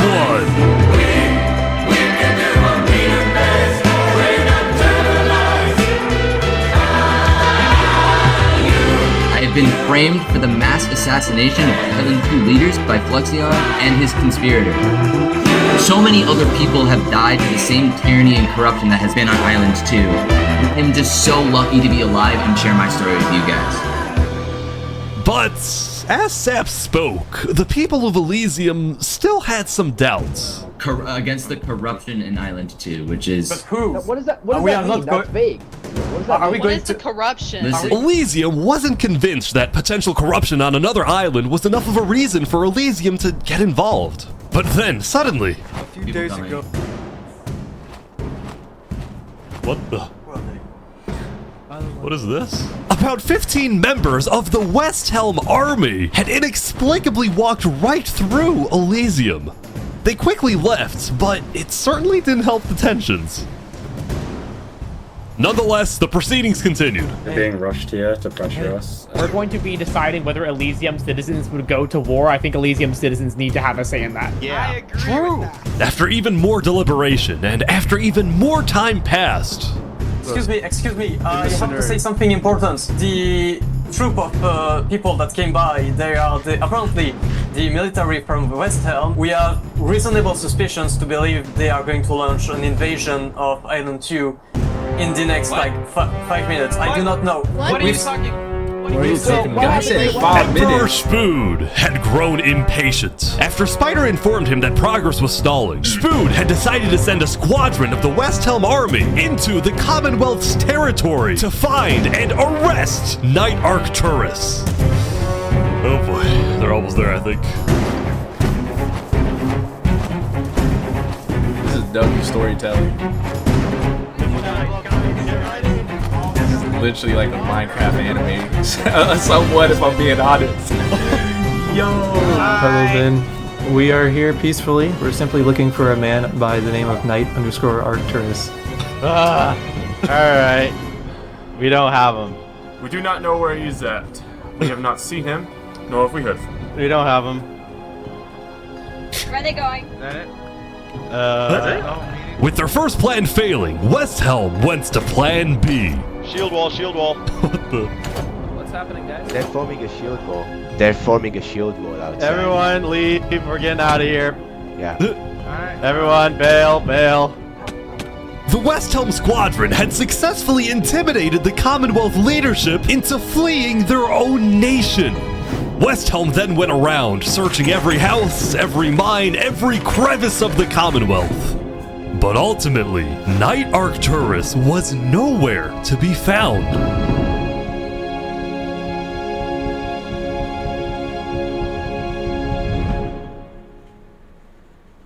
Meanwhile, at the Cass Coalition.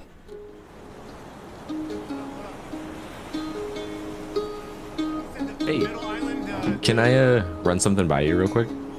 Yeah. You know how everyone's trying to kill Saps because of what he did?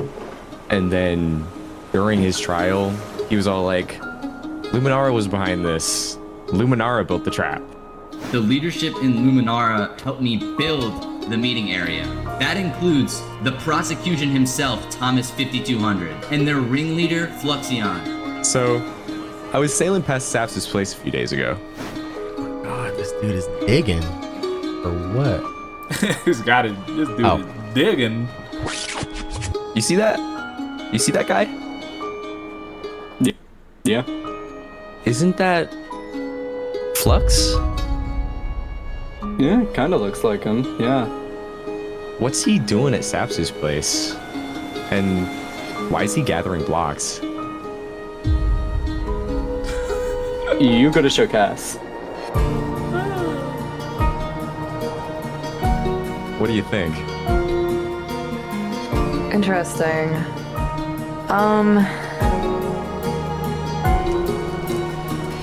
You know what?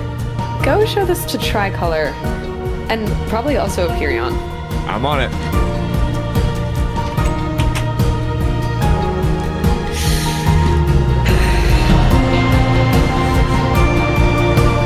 A citizen of the Cass Coalition had been reviewing his old video footage when he happened to notice Flux digging for sand, a prevalent material in Saps' roof. On its own, this wasn't the best evidence. But for some people, it did raise some questions.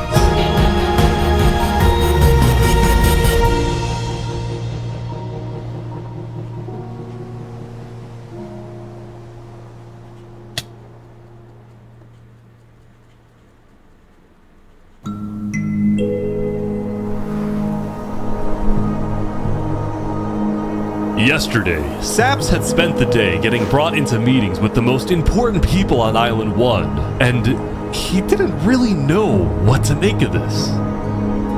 In one sense, he was incredibly lucky to finally have some support. But he also questioned how real this support is and who he can really trust. Everybody betrayed him. See, Saps knew that the Covenant generally did not like the people of Island 2. The Covenant believed that Island 1 was the supreme island with better culture, customs, and traditions. They were also known to be ruthless, having massacred the entire Lingolini Mafia. It's why Saps was suspicious of Turntap's offer to continue protecting him, especially after he ran away. But Saps knew he needed powerful allies as world tensions were ramping up. When Spoon invaded the Commonwealth yesterday, he got a lot of criticism, mostly from his own neighbors, who were blindsided by the move. Spoon could have dragged all my people into war. Elysium is a nation of peace. Like that, any hope for a Big Four alliance was basically dead, especially since the other nations were now dealing with problems of their own.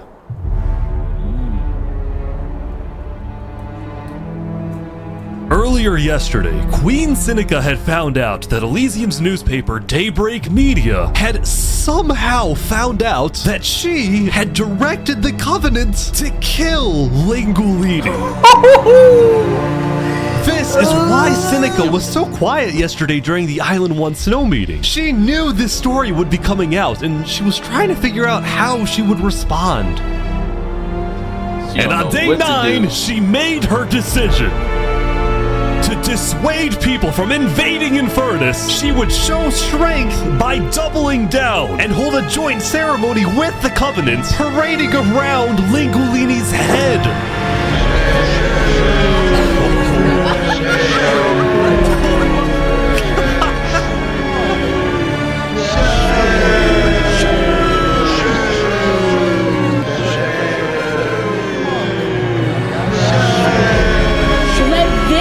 Be a lesson. Shame to those who disrespect our volcano. She's worshiping a damn volcano.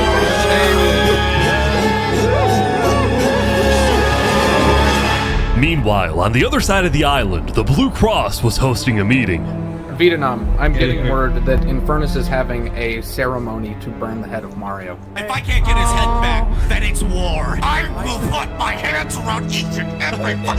The leaders and representatives then decided that Infernus needed to be punished, and they started discussing whether or not to declare war. But then, not even a minute into the discussion... If everyone is against them, then we are not going to... Benji's dead! Benji's dead! What? Jesus, Benji, the leader of Elysium, had suddenly died. And before anyone could even ask about what happened, a member of Daybreak Media made a shocking revelation. We know that Benji had been one of the people who made the call to kill Lingolini. What?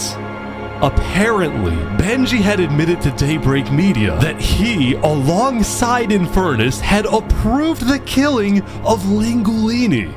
At the time, Benji believed that killing Lingolini would finally resolve the conflict over the volcano and bring peace to the island. But he ended up seriously regretting this decision, so he told Daybreak Media everything, exposed Infernus, and then ended his life. Damn. Now, because Benji had repented, the Blue Cross Conference decided not to punish Elysium, and instead focused on Infernus. I don't know about war. Maybe a trial? Give Infernus a chance to tell their side. Flux was representing Luminara at the meeting, and the leaders actually agreed with his idea. So later today, there would be a trial against the entire nation of Infernus. Now, when the meeting came to an end, Flux was approached by a few guards from Tricolor. Right, look.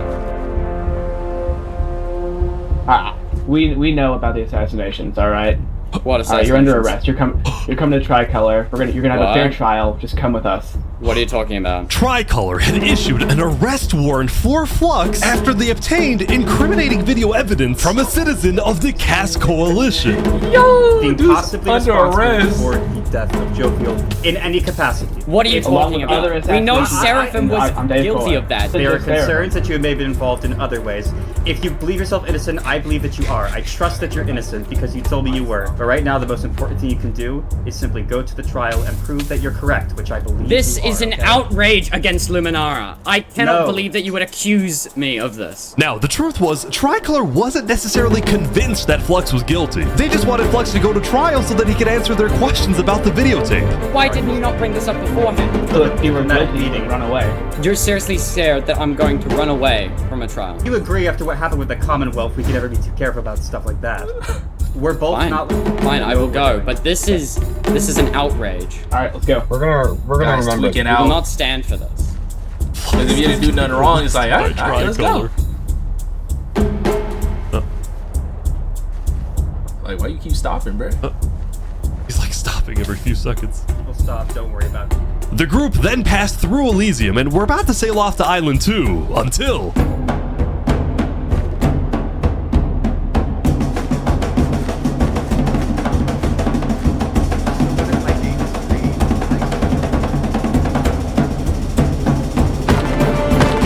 Oh, hey, what is this? What? Wait, Flux is getting away? It turned out Flux had secretly told a member of his own crew to come and attack him so that he could run away from his arrest without looking guilty. Yo, that's actually smart. I'm not even gonna lie to you. That's smart. When Flux returned to Luminara, his whole world had flipped upside down. He believed he had covered all his tracks, that he had gotten away with everything. But for now, he had to remain calm and decide on his next move. That's... Legacy. Yo. Yeah? We've just been informed that you have ties to the Covenant, and they're working with Saps the Trader.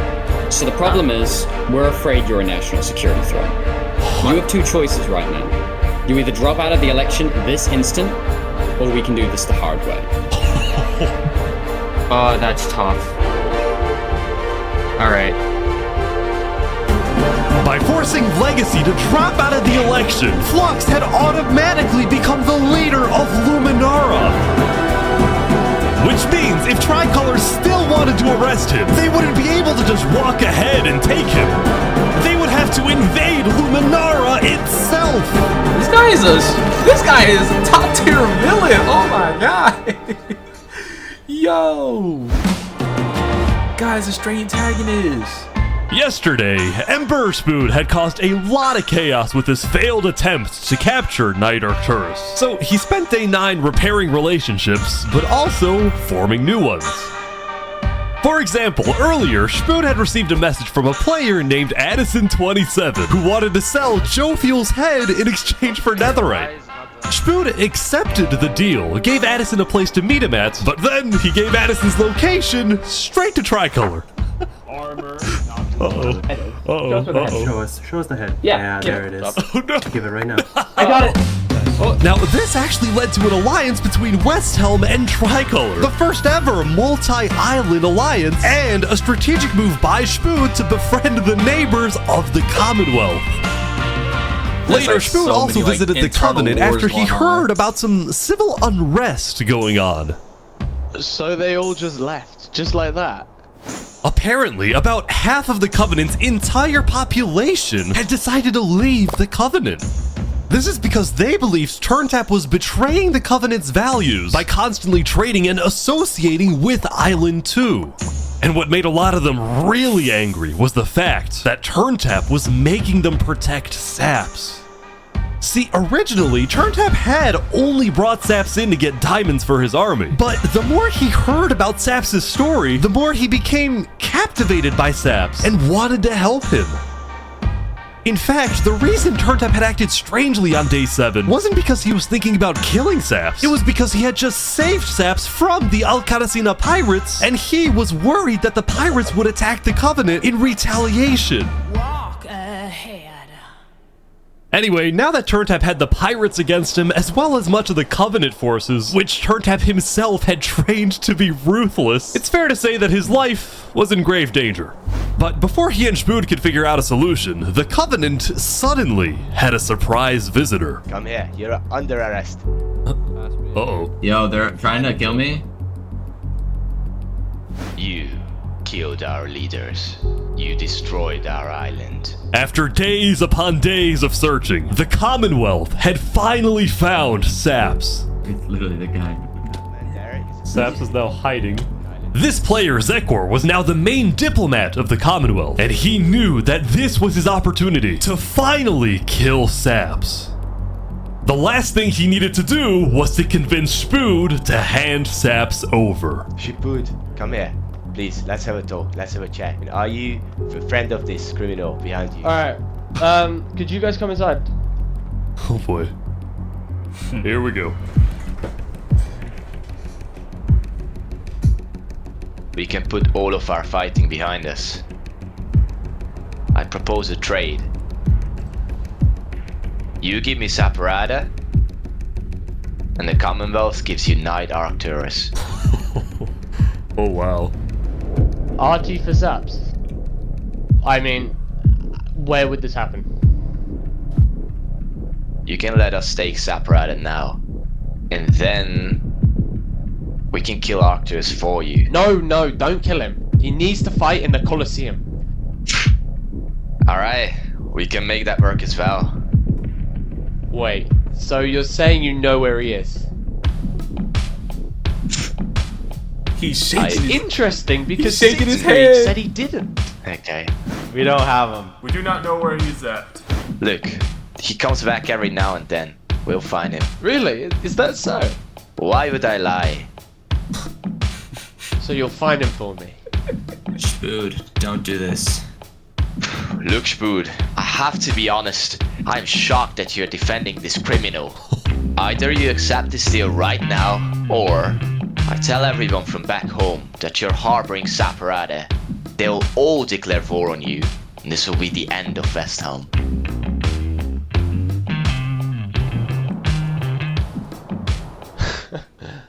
So, just to make the terms of this deal very clear, because I want to be accurate, you expect me to give up an innocent man in exchange for a terrorist?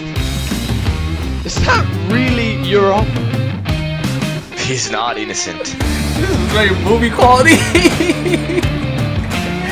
Yo. Alright.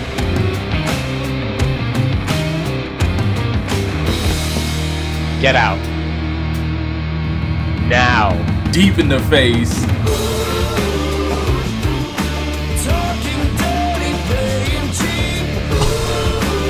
That is wild. Guys say get out. Now.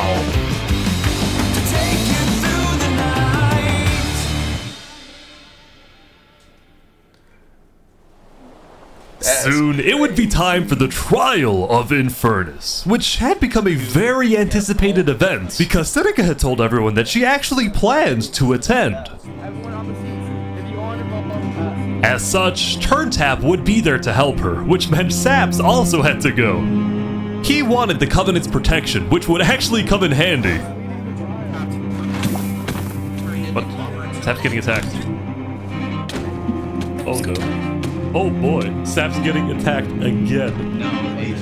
The attacker was taken out immediately by the Covenant, but this led to another problem. We need to know whether we should keep Infernus in the area. We are worried about assassinations. We're not going in a building, we're having this outside. Seneca and the rest of Infernus had arrived, but were refusing to enter the courthouse because of safety concerns. Infernus is saying outside or nothing. They're not going in. And as expected, people were quickly becoming impatient. I have to stand here for 5 more minutes. I'm gonna pull all my hair out. Let's come inside. These people don't have the ability to come in this building. The trial hadn't even begun, and things were already out of Realistically, control. what's wrong with them having And it then- outside? Because I mean, a lot of stuff can happen inside that building. Someone's setting up dripstone.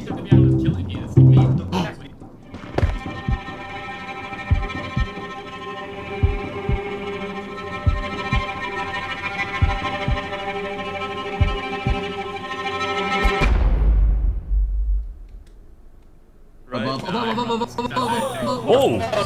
Turned out with skewer.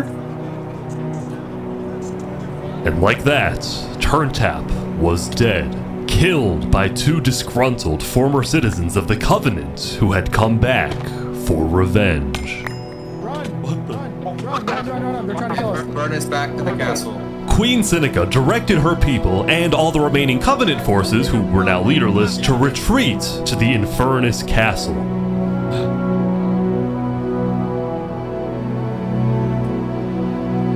I mean, that's why I agree with her. Have it outside, because Both like Infernus that, and the Covenant were eventually bro, found guilty of murdering the Lingolini Mafia. But now that Seneca had adopted the entire Covenant army with all of its netherite weaponry, it would be impossible to try and arrest anyone. Saps, meanwhile, was abandoned at the courthouse, so he ran all the way to Westhelm to Emperor Spood, who was apparently dealing with a new political crisis. It appeared that Spood had finally made the Commonwealth mad because, according to a Westhelm spy, it looked like the Commonwealth was preparing to go to war. And on top of this, Spood had received a message from Sitzkrieg inviting him to the Commonwealth for a meeting. Now, of course, Spood suspected this was a trap, but his second-in-command Spider had an idea. Let me go instead. Let them kill me, and if they do, we'll have the right to obliterate them. Basically, if Spider goes to this meeting and actually gets killed, then in the eyes of the world, this will give Westhelm permission to finally wipe the Commonwealth off the map. You're a hero, Spider. Glory to Westhelm. Yes, glory to Westhelm.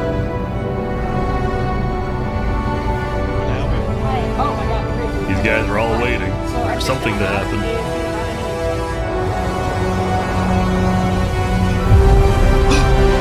Oh my god!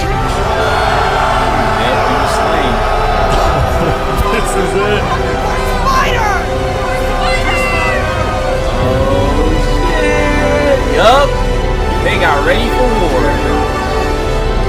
I mean, the thing is, if the spy tells you that they're getting ready for war and they invite you, nah, bruh. You come here. Wait, what? Where is everyone? The Commonwealth had been completely abandoned. See, after Zekr's meeting with Spood, Sitzkrieg had tried to rally all of Island 2 against Westhelm, but not a single nation joined him. Throughout its days, the Commonwealth had faced chaos, infighting, global humiliation, and now Sitzkrieg was utterly defeated. So, as a final jab against Westhelm, Sitzkrieg decided to kill Spider before dissolving the Commonwealth once and for all. Sitzkrieg and his remaining citizens then decided to pack up and relocate to the one place in the world that Westhelm wouldn't be able to infiltrate.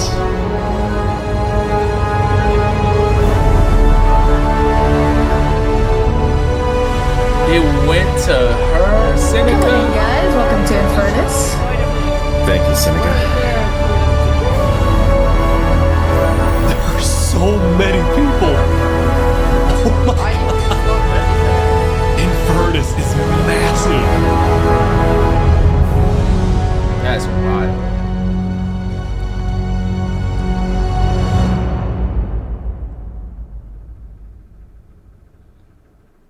This is crazy, bruh. And Cass just be chilling. Meanwhile, at the Cass Coalition, it was the end of another good day. The farmers had produced plentiful crops, the businesses had made lots of sales, and there was even a birthday party. But while her people were happy, Cass knew very well that the outside world was quickly growing out of control. As leader, it was Cass's duty to keep track of all the world conflicts, but by day 9, they were simply overwhelming. She watched from afar as the Commonwealth fell apart. She watched as world leaders died left and right. She watched Infernus avoid justice by blocking themselves off, with Netherite at their defense, as well as the volcano's sheer height. Yet despite all the turmoil, Cass spent most of the day trying to solve what was now the world's biggest mystery.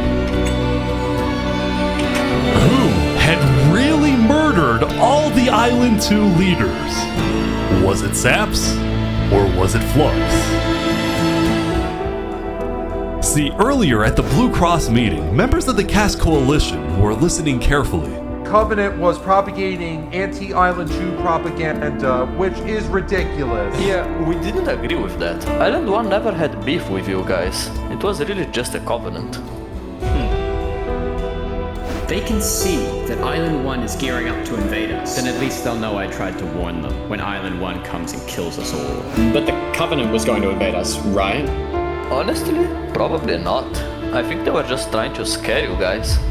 Flux had fully believed that Island 1 was going to invade and even yelled at the other leaders for doing nothing, which made Cass think, what if that's the reason he killed them? Yeah. Besides, what would be Saps' motive? There wasn't even a motive alleged during his trial, yet he was still found guilty. In fact, thinking back, the trial itself was suspiciously short, and the judge made a decision very quickly. Well, on day 9, one of Cass's citizens was scouting the Commonwealth and figured out why.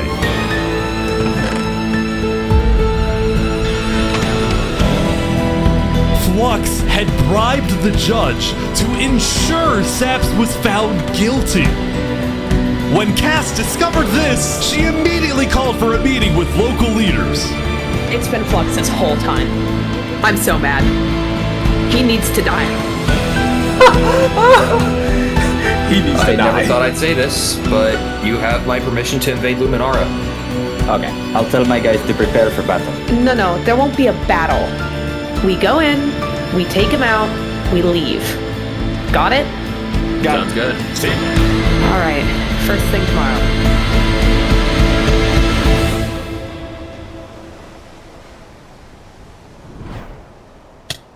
Jesus, that count on Island 1 should keep going down further and further. Welcome, everyone. Welcome. We gather here today because, well, we never got the opportunity to properly mourn our previous leader, Three Below. What's going on here? He was more than just a Luminaran, he was a friend, and I'm very much excited that we can continue his legacy and complete the bridge which he would have wanted.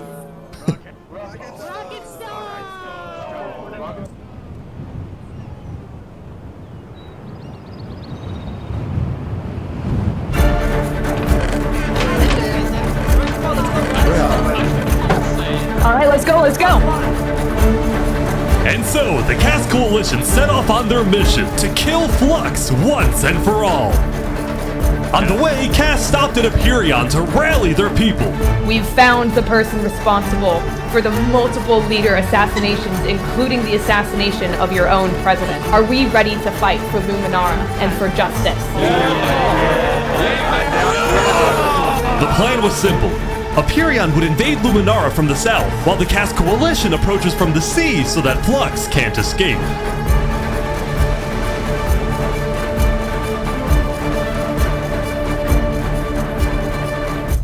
And I just, Oh, they're here! They're here! That dude is dipping, bro. surrender! They're after him! Surrender, Flux! I don't want to do this! Oh! Okay, wait, surrender! Okay, surrender. I'm not moving, She stopped. Flux, you are under arrest, killing Jag, Alki, members of Tricolor, and leader of Commonwealth. This is an outrage! And attempting my assassination! Flux had stopped and surrendered, but there was a bit of confusion. He's entitled to a fair trial. Going in, Cass had been under the impression that the people of Luminara wanted Flux to be overthrown, when in reality, most Luminarans knew nothing about his crimes. Don't hard speaking to a mass murderer right now. Don't let him get through the crowds, guys. Where's Legacy? Luminarans, do you want this man alive? Yeah, entitled to a fair trial. Oh, come on. It's pretty all of a sudden, Cass wasn't sure about what to do. Until... Oh, he's running! He's running!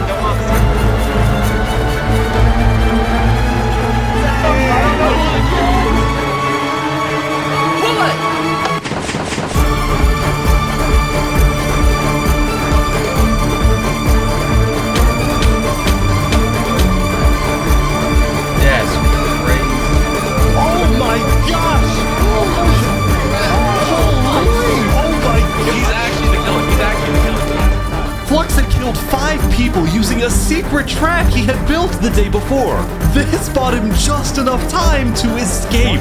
Hey, block up behind. That said, Flux knew there'd be a lot of people after him, so when he dug to the surface, he ran straight to the ocean and fled Island 2. Hell nah. Still, Cass and Aperion sent out hit squads to try and hunt Flux down, while Legacy directed the citizens of Luminara to evacuate. I gotta move all of these people over to the Conquistador HQ because no one is safe in Luminara at the moment. Holy. Like that, Legacy had taken over as leader of Luminara. Cass and Aperion were down 5 citizens, and Flux had gotten away with everything once again. Let me guess, he's going to Seneca. Or so he thought. Hmm?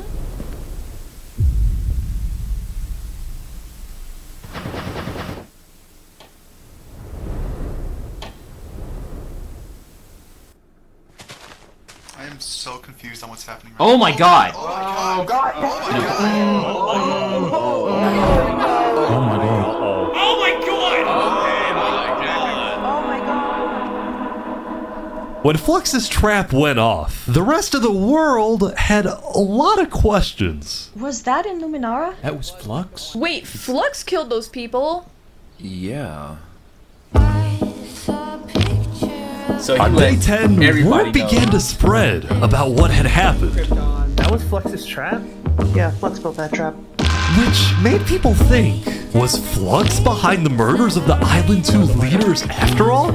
Dude, I think Flux was behind everything. Saps was right. Suddenly, the world realized that Saps had been telling the truth.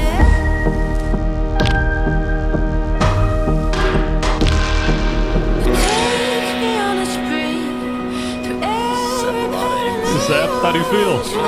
Dude, finally, I'm so happy. For the first time since he had gone into hiding, Saps had been vindicated, proven innocent, and the world was finally on his side.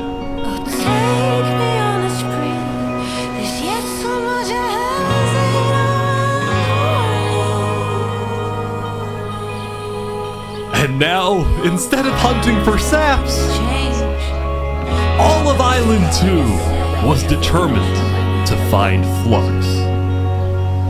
Bro, this is what happens when people want trials. We should have just started killing him. I don't know why anyone stopped in the first place. I would have been the bad guy if I killed him right then and there with everyone yelling, trial, trial.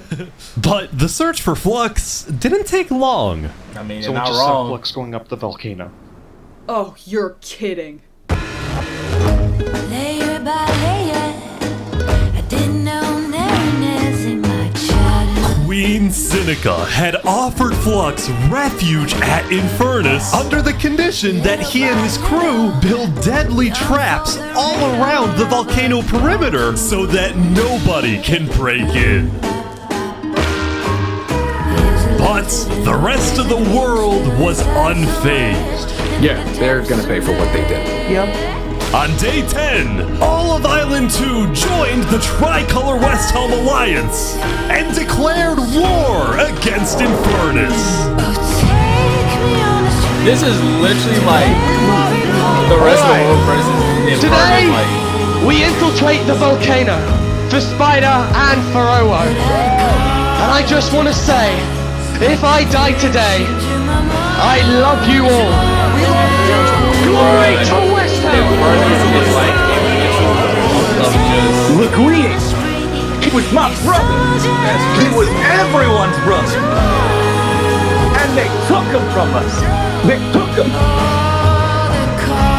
Flux got away with murdering so many of our people and our leaders. Today, we get justice for our entire island. So it's supposed to be the whole world versus Infernus. There's a group of just evil people. Okay, vamos, Anita. Or like bad I'll guys. meet you at the Coliseum.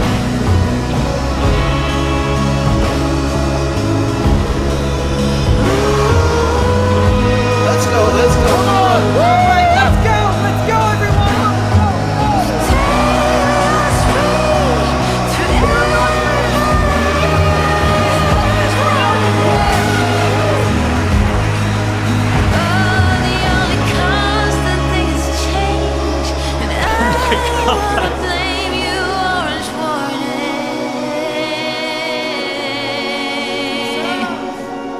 A few days ago, my home was turned into a death trap behind my back. I was framed and then forced to go through a rigged trial. Guilty on all counts. Yeah, that shit was rigged. A few days ago, every single person in the world wanted me dead. But today, you all know the truth about who really killed our leaders and our friends. Today, we walk ahead, we storm the volcano, and we get justice!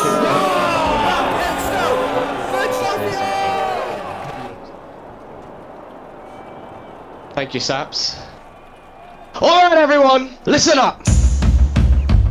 There's a lot of things to watch out for. There's gonna be lava, boiling water, dripstone traps, their entire army.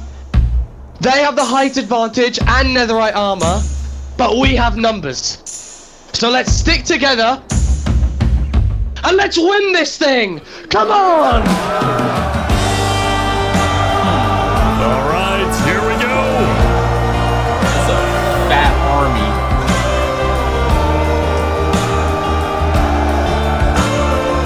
There's so many people.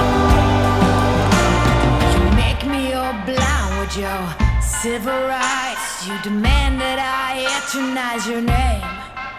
Walk ahead. Oh my God. I think there might be a problem. Let's go. You cover us in shame. Like, bruh, Take the blame. that is a fat amount of people converging on that island. Like, if they didn't use that volcano as like their base, nah, that Seneca Empire would be screwed. Like, bruh, they would be screwed. My thing is, if they blow it up, cause like she told him to put on TNT, yeah, if they blow it up, won't they just be trapped? And won't they just die anyway? Because without the structure, they'll just fall. Telling us to stop and obey. To stop and obey. Nah, this is crazy. They're pouring water on the lava, but the water still burns.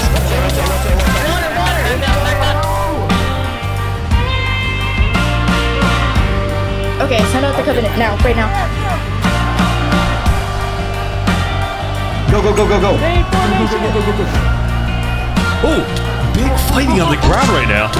Covenant is attacking from behind. Keep going! My thing is, right? How are they able to tell like who's on their side and who's not? Like, how would you be able to tell? Is it the shield? I'm gonna guess it's the. It has to be the color of the shield. That's how you're able to tell who's on your side. Chaos on the ground as well. It's the Covenant.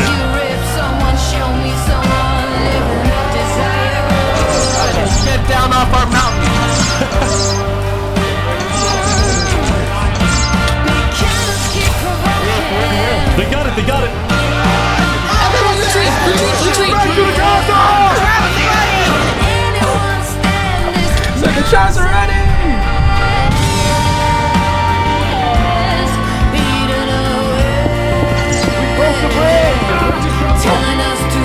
Billy. The final push, here we go!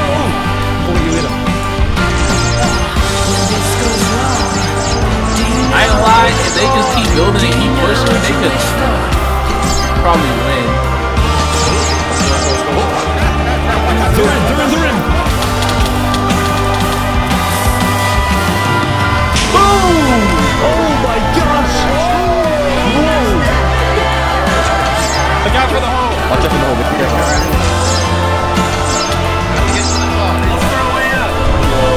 Where's like Flux and Seneca? Where are they hiding at? They gotta get like in a hidden room at the very top. It has to be like at a very top, like the hidden room or somewhere.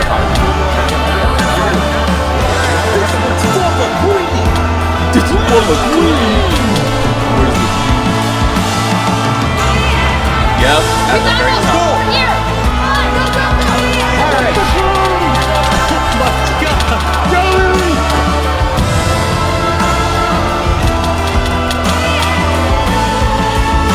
Oh, she jumped off. Seneca died, and that other Crazy died too. Kill him! He's trying to escape again. This goes wrong. Let me know. Just let me know what you wish for.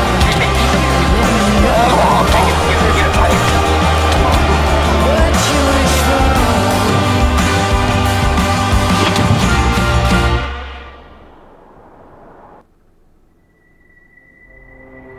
He just jumped in a lava? Seneca died, and that Craigs, that guy, whatever his name was, died too. But Flux, he jumped in the lava.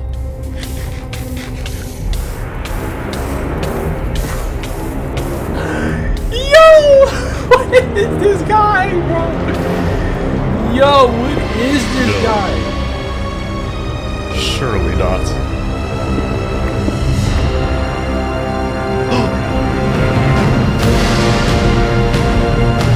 Bro, of course he has a total. Of course. Bro, this dude Flux is like a damn anime character that just won't die and just gets over with every day.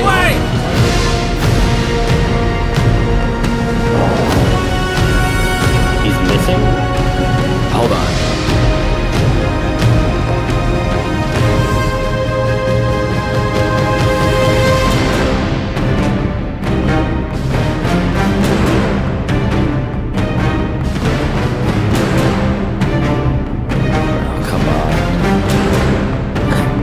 Alright guys, let's go.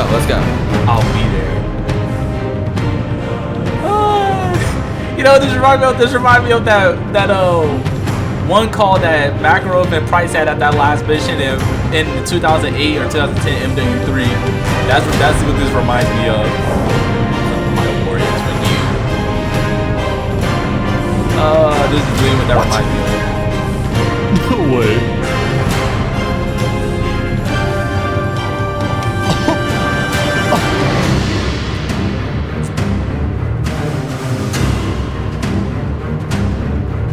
Coliseum.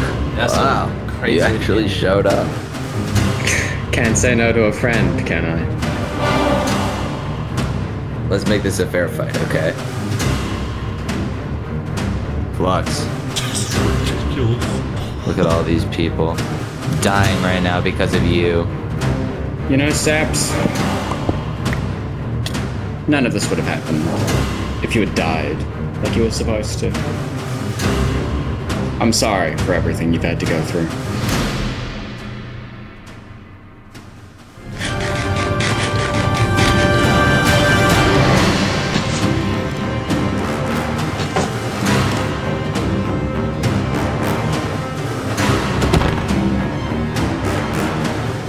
Not gonna lie, if Flux wins, it's like, dang, bro. This is different from how the story's supposed to go. I can't watch this.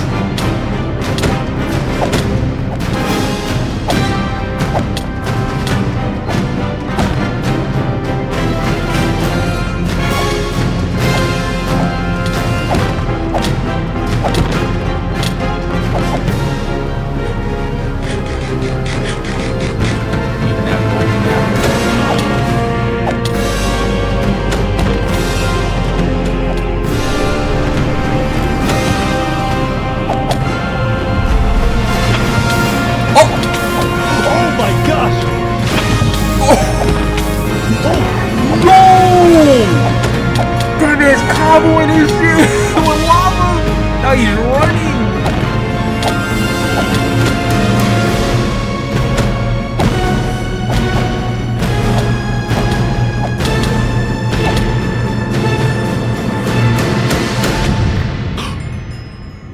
Somebody said,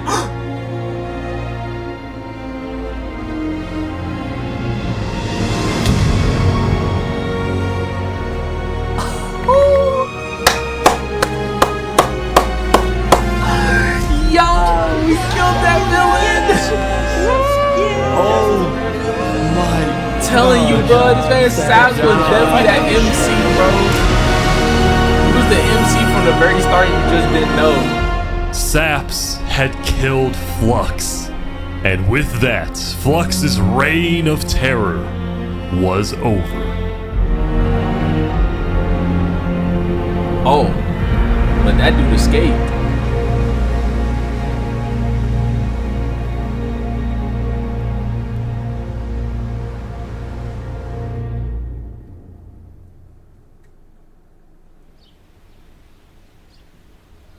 Days later. Oof. Today, The Cast Coalition. we gather to honor the lives lost in the Battle of Infernus. Since then, I think we haven't felt the same. I know I certainly don't. The Island 2 West Helm Alliance had defeated the Infernus forces, but winning had come at a high cost.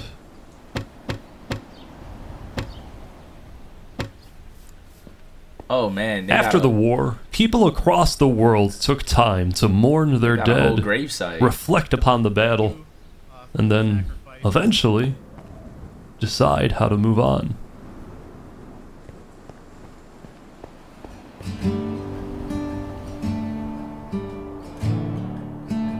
Now that Infernus, the Covenant, and the Commonwealth were off the map, there were talks of creating a new world government. But ultimately, it never really materialized, and all the remaining nations just agreed to do their own thing and have peace. In the corner of the crowded Island 1 had taken the brunt of the war. Crops trampled, the big tree scorched, the volcano ravaged. As a result, people across Island 1 struggled after the war. But I'm dead. Some of them joined cults, while others moved to Island 2 in search of a better life. I don't ask Elysium was fine though. Instead of going to war on day 10, the Nation of Peace had decided to hold a peace festival. And on their shore was something new. A bridge stemming all the way from Luminara. are near. Taking steps And so everybody lived on in peace, including Saps, who at long last had returned to Island 2. Am I strong enough? Those brings back memories. Still, the world wasn't totally conflict-free. The Cast Coalition Bakery was yet to be exposed for causing the death of Wood Daddy. And Knight Arcturus was still in hiding, yet to be found by West Helm. It's a big world, so it's not a surprise that many stories like these may just never end. But I think there's some beauty in that. Do we all so slowly That was actually a whole story, crazy. That was a whole story with like actual good plot. What the hell? My name makes no sense. We will catch that traitor. But tonight you can rest. You've made your emperor very proud. Jury, you have heard all of the evidence. If you find Thomas 5200 guilty of aiding Fluxion with his reign of terror, jump now. Oh damn. Thomas, May you find mercy in the end, senor.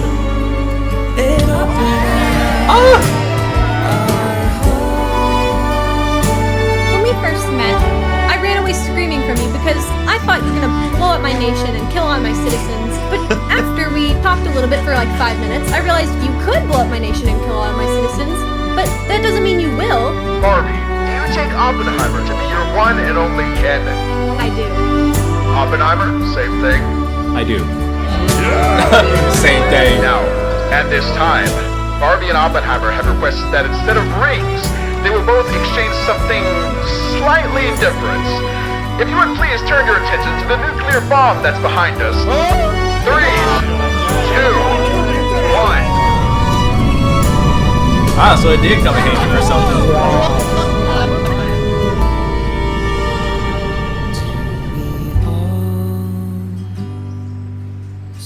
That rocket did come in handy for something. As emotions overflow, falling into the Guy built a grave from after everything he's done. Jesus Christ. You killed a lot of people. Goodbye, friend. No, the guy crazy for that. guard our small fragile hearts as we softly break it. Wow. Hey, yo, that deserves a round of applause. I can give that. That's a round of applause right there. That was too good. Too good. Okay, y'all. That is the end of the video. I really want to say that's the end of the movie. That was basically like a movie. It was. And all I can say is this, right? That was definitely organized very perfectly. You had Ish, kind of like the God spectator, and then you had all the different conflicts, and I'm so serious. It's really as if like I was reading a actual manhwa, but it was just in Minecraft form and animated. That was perfect. So that, out of all the videos I watched that was extremely long, like an hour or 2 hours, this really is top 5 right here. That was perfect. I like that, and I hope you guys did too. If so, definitely go show some love to Ish for making this video, and show some love to me for reacting to it, because that was definitely worth it. W video, I really liked it, and again, gotta get back into Minecraft. All the stuff you can do is really like real life. But yeah, that's the end of the video. Hope you guys enjoyed. If so, you know what to do. Comment down below, let me know how you felt, and if you have any suggestions, let me know too. Like the video, share it with a friend, and most importantly, subscribe. And if you guys are really loving my content and want to help me out as much as possible to your kind hearts, join as a member so you can get exclusive and awesome, extraordinary benefits to being a member. But with that being said, it's the end of the video. I'm going to catch y'all later. Y'all take it easy.